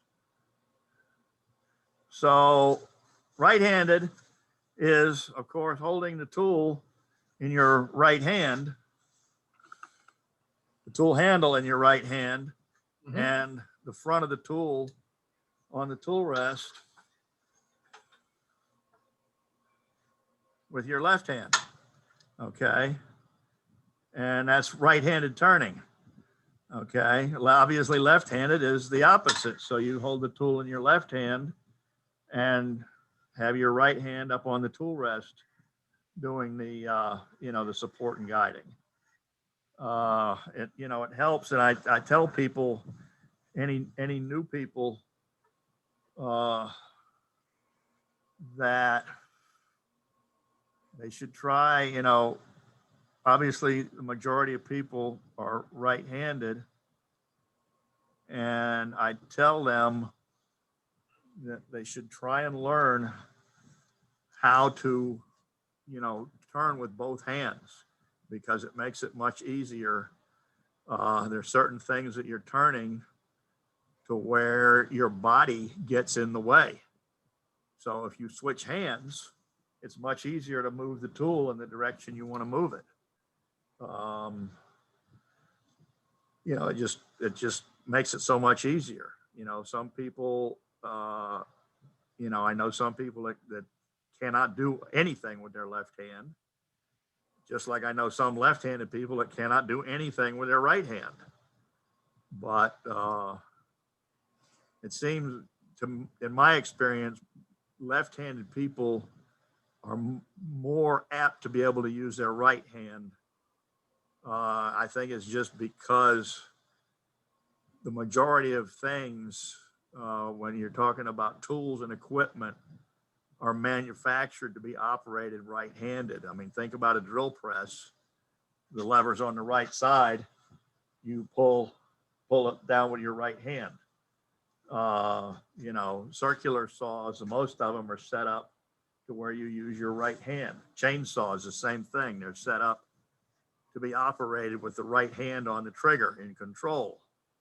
So, most left-handed people, because you're used to using those kind of tools, they adapt. And, are able to use them. So, but it helps to be able to turn in both both ways. It just makes it a lot easier to be able to Hey, switch Ralph, back and forth. I am severely right-handed, but I spend a great deal of time turning left-handed, and it's not that difficult to make the transition. All what I have to do is I pay attention to how I'm moving the tool with what I'm doing with my right hand, but it's just, if you're paying attention to what the tool is doing, it doesn't make that much difference which hand you've got on the hand. That's true. That's true. And it's all about the tool control, Yeah. And that the tool control is very, sharp tools and tool control, eliminates a whole lot of sandpaper. So, and high-speed steel tools eliminate a whole lot of sandpaper too. I don't know how many Carbide guys we have here, but you see it on Facebook all the time on the wood turning sites. The guys, oh, I got Carbide tools. Carbide tools are so wonderful. And then a half a dozen guys chime in and said, yeah, when you buy those Carbide tools, make sure you set aside a bunch of money for sandpaper.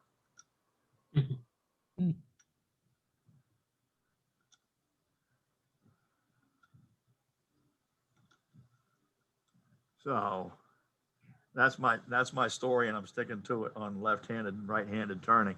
Okay.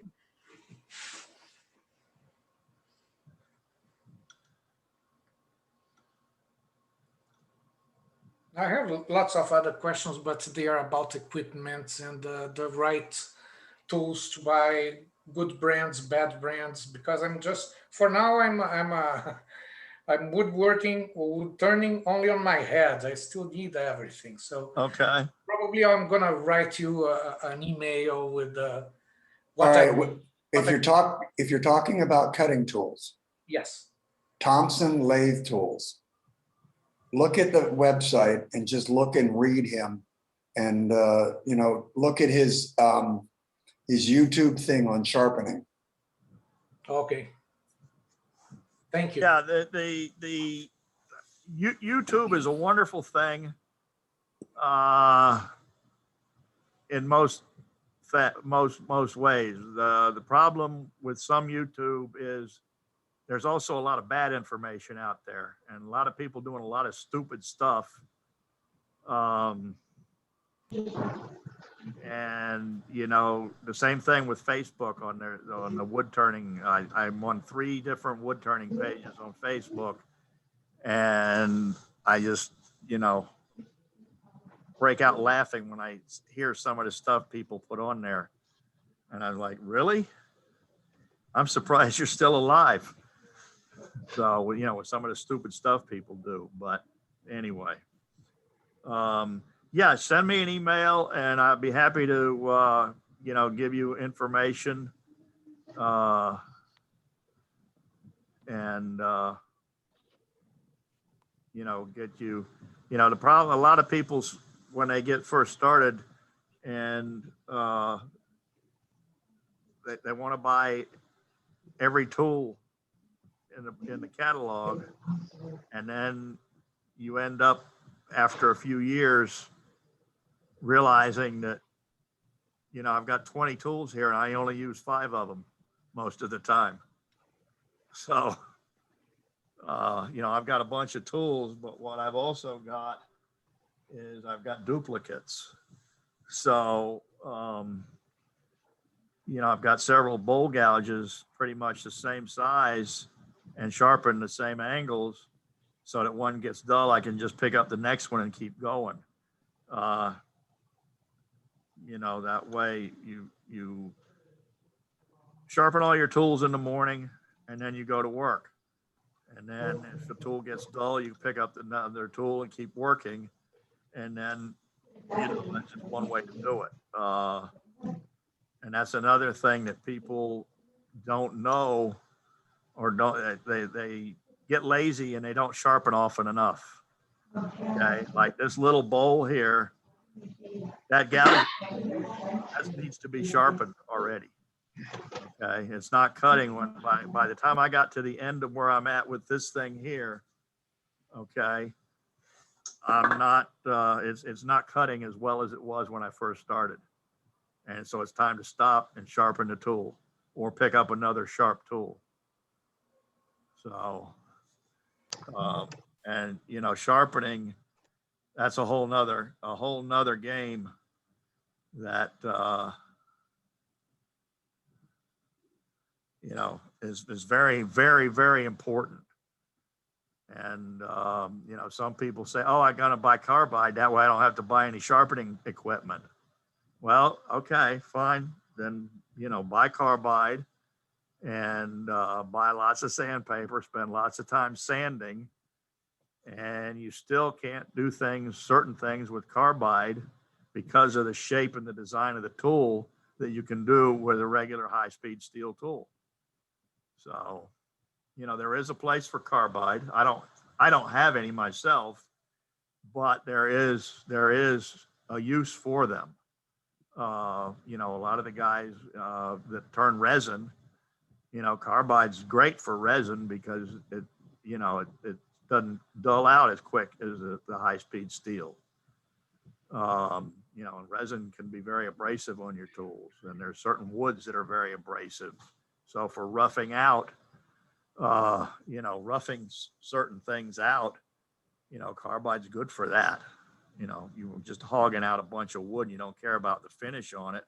And once you get it roughed out and roughed down to a reasonable shape, then come back with your high-speed steel tools and put a nice finish cut on it. And then you reduce your sanding considerably. So. And Ramon, I think I heard you, what I understood from you, you were also looking at the tools as far as equipment, maybe to get. We have been assembling a list of who's got what tools, because most everybody in the guild is willing to help a new turner or another turner. So we share that among the members of the guild. So, you know, you can see and you can actually go out and try different tools and see if that's what you want. Because there's a wide variety of lathes and sanders and whatnots that you could buy, and green milling machine or dough mixers like the one behind Ralph. Yeah. So, so that list I will be actually dispersing among the guild later, probably this weekend. I just have to add a couple. So if anybody's got anything they want to add, please let me know. But we've got that. It's one of the advantages of being in the guild. Yeah. Make a big cake. Yeah, that was something that he used to do in our workshops, right? That we used to borrow some tools from the others and try some new stuff that now, unfortunately, we don't have the workshop. So, but I love the idea of the list, David, so we could borrow something. And also so that you can know what equipment they have. Like I have 2 lathes here at home. Not that I've got my son's and mine, and then I got sanders and joiners and whatnots. And I know our friend Mike Chrysler's got a great setup over there, and he's helped me out a bunch of times. And that's the whole purpose, so we can all get better at this. And lathe brands, do you have any tips? I mean, I saw this Rocky, what? Rikon, yes. Is it a good brand? Yeah, that's a good machine. Okay. The club owns one. We have a 12-inch one. You know, I tell people to buy the biggest lathe that you can afford. Try and stay with a brand name.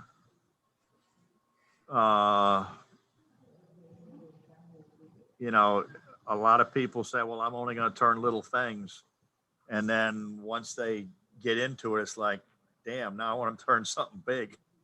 So, you know, if you've got the room and you can afford it, I mean, you can turn little bitty things on big lathes. Okay. But you know, little lathes can't turn big things. So, it's, it's all a matter of how much space you've got and, how much And that's money where you that, spend. Money. right, and that's where that list really comes in, because you can kind of do your research and then see who's got it within the guild and maybe say, hey, can I come over and, you show me how that works and try it out and see if it's what you like. If Yeah. it's gonna fit your budget and your space. Yeah. Ramon, where are you from? Brazil. Oh, I knew it. I knew it. I knew it. You knew it. And you are from? Brazil. Você também é brasileiro? Então, okay.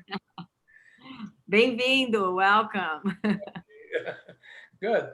You are in good hands. These guys are the best. They help everybody a lot. So Yeah, I saw some of the videos that you guys posted on the website before I asked Ralph to join this one. And Where do you live in Miami? Not in Miami. I live in Broward, Coral Springs, North. Oh, Okay. Unfortunately, but that does not mean that now and then, after this pandemic is gone, that we will meet in person, I'm sure. By the way, about the vaccine, you guys were talking in the beginning. Jackson is vaccinating any adult with, as long as you have one of the preconditions, right? Morbidities like obesity, pressure, cardio problems with the heart, problems, and so on. And the U-Health in Miami University also, but the U-Health division, if you are a patient of U-Health, it doesn't matter if you have a precondition or not, they will vaccinate you. Okay, I've been there to the U-Health tent in Miami, got vaccinated. I'm going for my second dose on the 19th. So it works, just in case any of you is a patient there. Right? But coming back to the to the wood turning, wow, I have a lot to learn. But what Ralph said about buying tools, I learned my lesson because I do some furniture just for use here at home. But there is I had the issue of having tools that I've never used, right? So I know what you. I have some of those. Yeah, me too. So I know what you mean, and that's why I want to refine, because it's an investment. yeah. What you want to do is do not buy a set of 8 turning tools. What you want to do is kind of figure out what you're doing, buy the best tools that you can afford each time. Like the new high-speed steel stuff. You want to get a couple good gouges, things like that, and buy tools as you see that you need them. And that way you won't have a drawer full of things that you don't use. Oh, okay. Yeah. Yeah, I learned my lesson on that one. Okay, thank you. And we all have. No, yeah, I'm sure.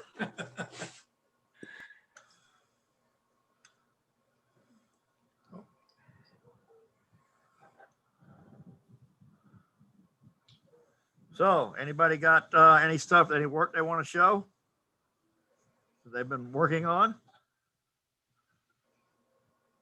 Well, jump right out there. Let's see it. All right. 2 things. You had mentioned about turning rough bowls. Years ago at one of the demonstrations, I turned a bowl. And I don't know if everybody can kind of see this. Let me look and see if I can, so I can see what I'm doing. Where's my cursor? Where am I? I got to find me again. Where am I? I'm gone somewhere. You guys are going to have to help me because no. All right. There I am. Okay. Stay there. If you notice this, here and here is less than here and here. And it's changed so much that I'm never going to be able to turn this round. So I have to do something with it. It's one of those bowls I never got to and finished up, and we roughed it out, and I didn't leave enough meat on there. enough wood so that I can turn those. So anyway, that's just an example of what not to do. Now, Well, you just sand it and finish it and be done with it. oh yeah, I'm going to do something like that. Now, Paula, we talked about projects. This is going to be a little bit harder. Where's the picture? I lost me again. We see you. You got to raise it up, David. Okay. Well, if you can see Yeah. here, it's a bowl full of eggs. Oh, eggs for Eastern. Easter, or just honest to gosh, you put a Love bowl it. full of eggs in your house and everybody that comes in Love will it. start playing with them. Now, what I do is when I'm cutting up wood and stuff like that, now this is just, you can see it says egg. I cut a square or blank, and this is nothing more than landscape timber. Okay. And what I'll do is I'll cut it in square. Okay. If I feel like I don't have a lot of time, I'll turn it into a round. Okay. And I have these laying around in the shop all over. Whenever I'm cutting scrap wood or I'm cutting a bowl blank and I've got a little bit of scrap wood, I'll leave these out and I'll cut them out. This way I can do a project, one of these eggs. This happens to be landscape timber, but I can do this in 10 or 15 minutes, start to finish. I think Brian, if I'm maybe doing a demo or writing on something on this, but this is a fun project. You can do a bunch of these. Every time you do a different wood, turn a different egg with and throw it in the bowl. And when you can't have time to do a lot of turning, you do one of these. So I'm And, gonna show you something. I'm gonna show you something that I did. okay, then I have, It's something similar to that, but these pebbles from rivers that yes. that I love, like this piles of pebbles. So I did. Oh, good, yes. It's something similar, right? So Exactly. I did different pebbles with different woods, and I did a pile. Mm-hmm. And I just blew the pile because they couldn't stay. Yeah, but that's something fun to do, and it doesn't take a lot of. And you can have it like in the books and something like this. And It gives you something to do quick on those days that you can't spend a lot of time in the shop. It's cool. Then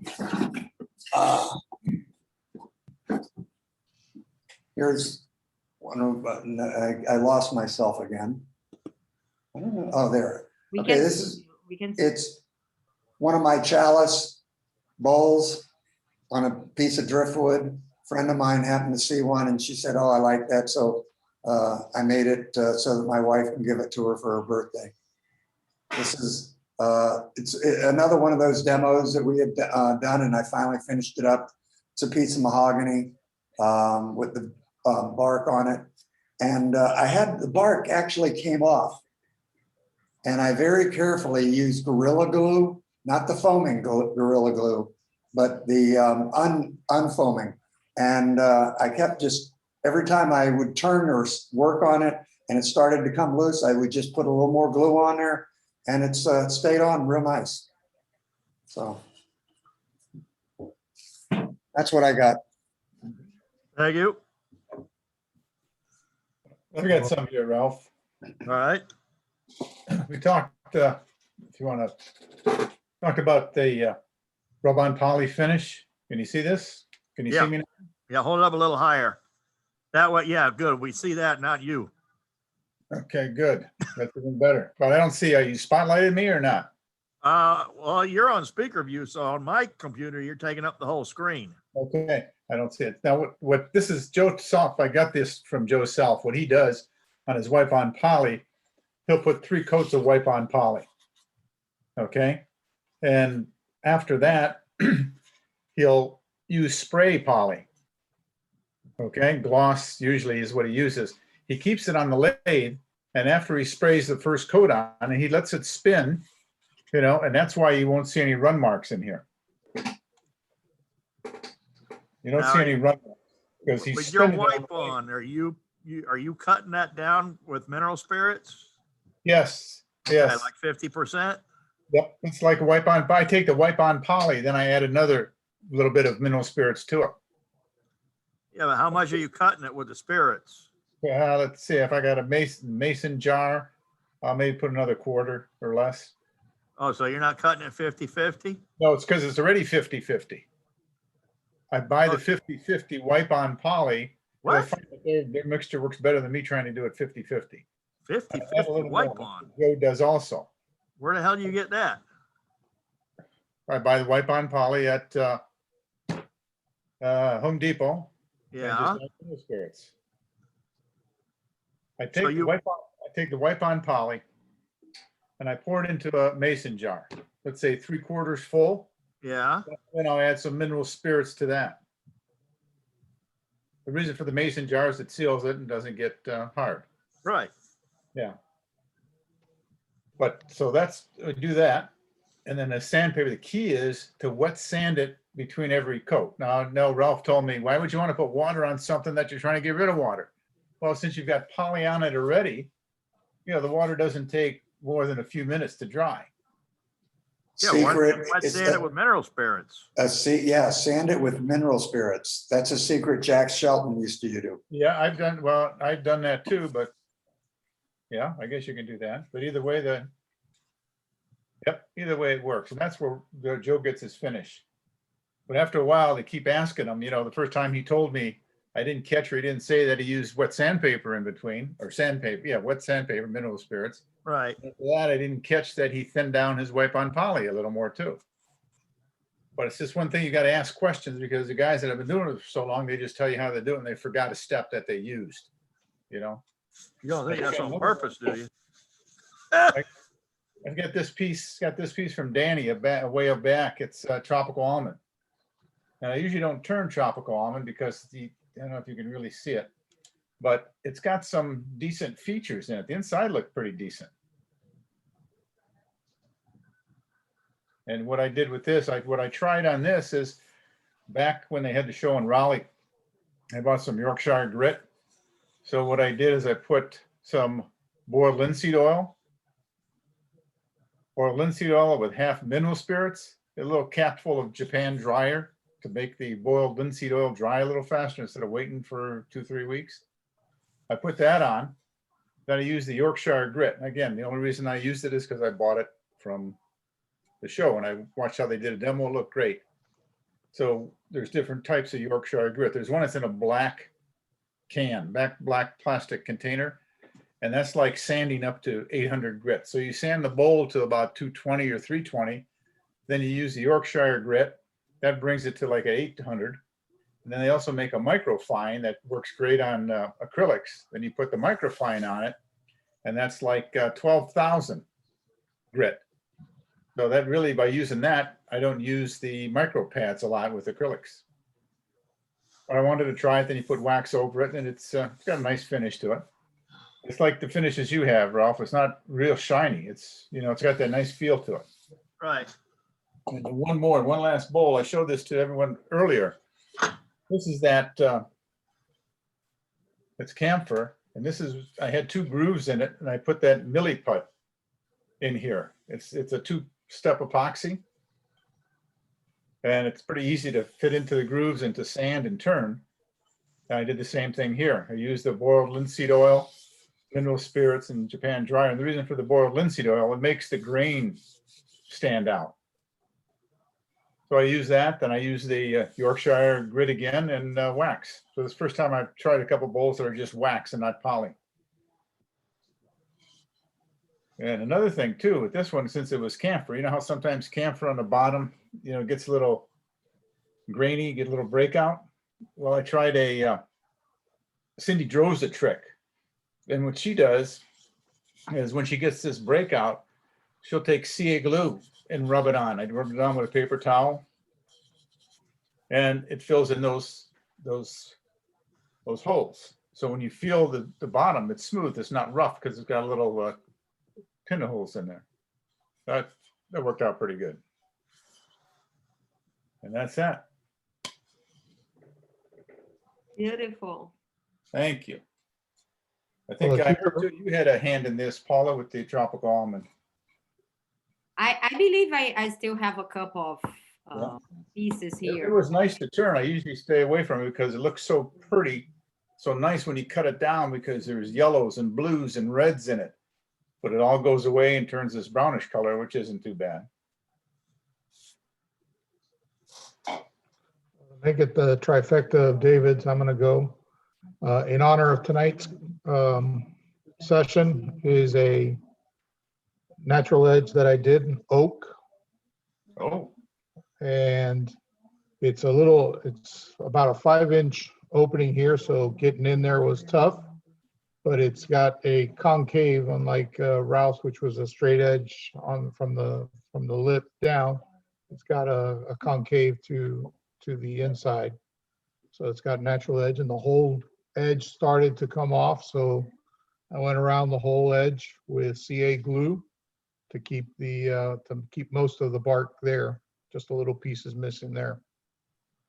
So that's did that you one. spray it with anything first before you put the CA glue on so it wouldn't stain? No, I did not. Let's try black sanding sealer or just lacquer. Spray that Okay. around and then put the CA glue in there, and that stops the staining of the CA glue. Okay. It gives it a nice, I think it gives it a nice kind of detail to the edge, right where the bark meets the Sure. the bowl itself. Yeah, I guess what I'm saying is if somebody do put on a little bit and it runs, if you don't get it right away, then you'll see that stain. Right. Then I Good, looks good. working with listening to David's, I tried my hand at eggs. This is a piece of nip, so the pith was there, so I filled it with some crushed stones. Ah, So it looks like it's got a little bit of eyes. This is a piece of oak. And this is a piece, Mike Chrysler might recognize this one. This is a piece of a bedpost. So it's four-sided or 4 joint pieces. My last one is a mahogany bowl. nice. What finish is that? This is Minwax, paste wax. That's nice, yeah. Yeah, on the natural edge, I use poly, 1 coat of poly, wipe on poly. That's all I got for now. Yeah, that Minwax, Ralph, that you said that you used to get at Home Depot, they have it at Lowe's for $8 or $9. Yeah, I know. They Home Depot quit selling Minwax brand, and now Lowe's sells it. So Right. Okay, I got something there. I got this little mahogany bowl.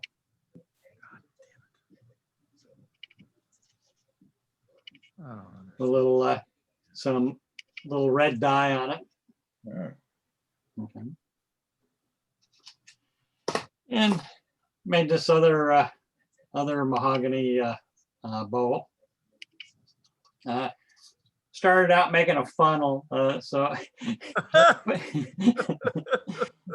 kind of measured twice. So I put this contrasting wood insert in it, a decorative wood insert, and then a little dye on the side. And you might not be there. You can see a little bit of the texture. I used leather stamping tools to put some texture on the side. So. And then also did some eggs. You know, Easter's coming up, so made some eggs. This is crab wood. crab wood. Yeah, and in the next newsletter, I made up this little chart on how to make a chicken egg, so that be included in the next newsletter. Because on the internet, there's lots of instruction on how to make eggs, but not to the exact size.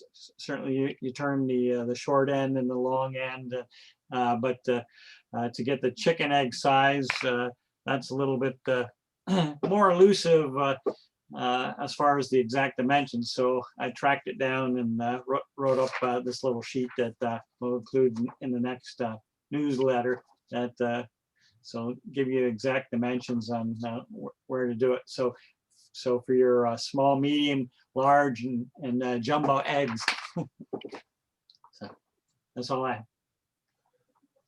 A funny story about eggs in the wood turning. I don't know how many people remember Kaz Grabowski, but he was one of our founding members, and he was an embryologist with the university. And Kaz had peacocks all over his property, and they were driving him nuts. So he tried to get rid of them by taking the eggs out of the nest, and sure enough, the peacock would lay another egg. So he started turning wooden eggs and taking out the real eggs, putting in a wooden egg, and they would never hatch, but the population dwindled down because they would not lay another egg. No way. Well, I'm glad those peacocks over at his place never made it over to my neighborhood.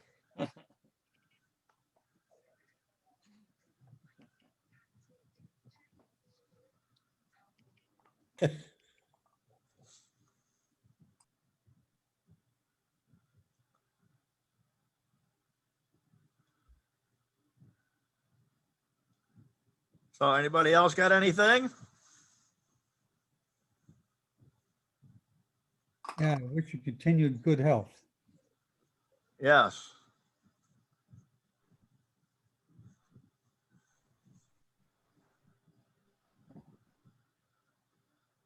All right then. Well, if nobody's got anything else, I'm gonna go ahead and shut this thing down.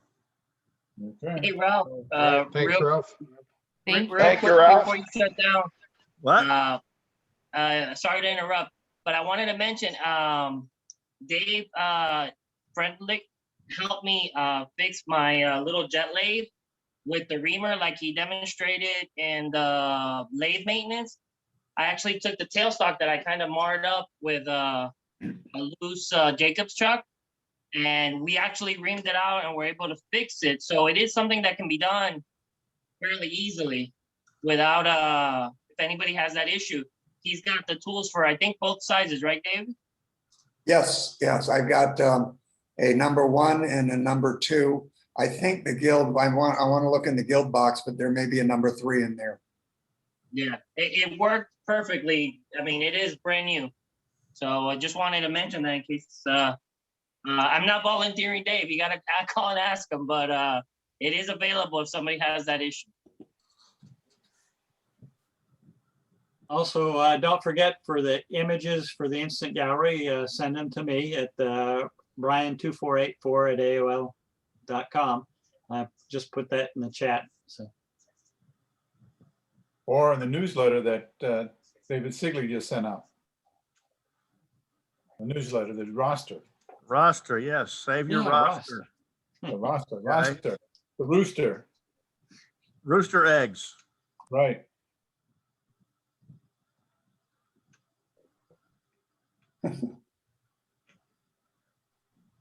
All right.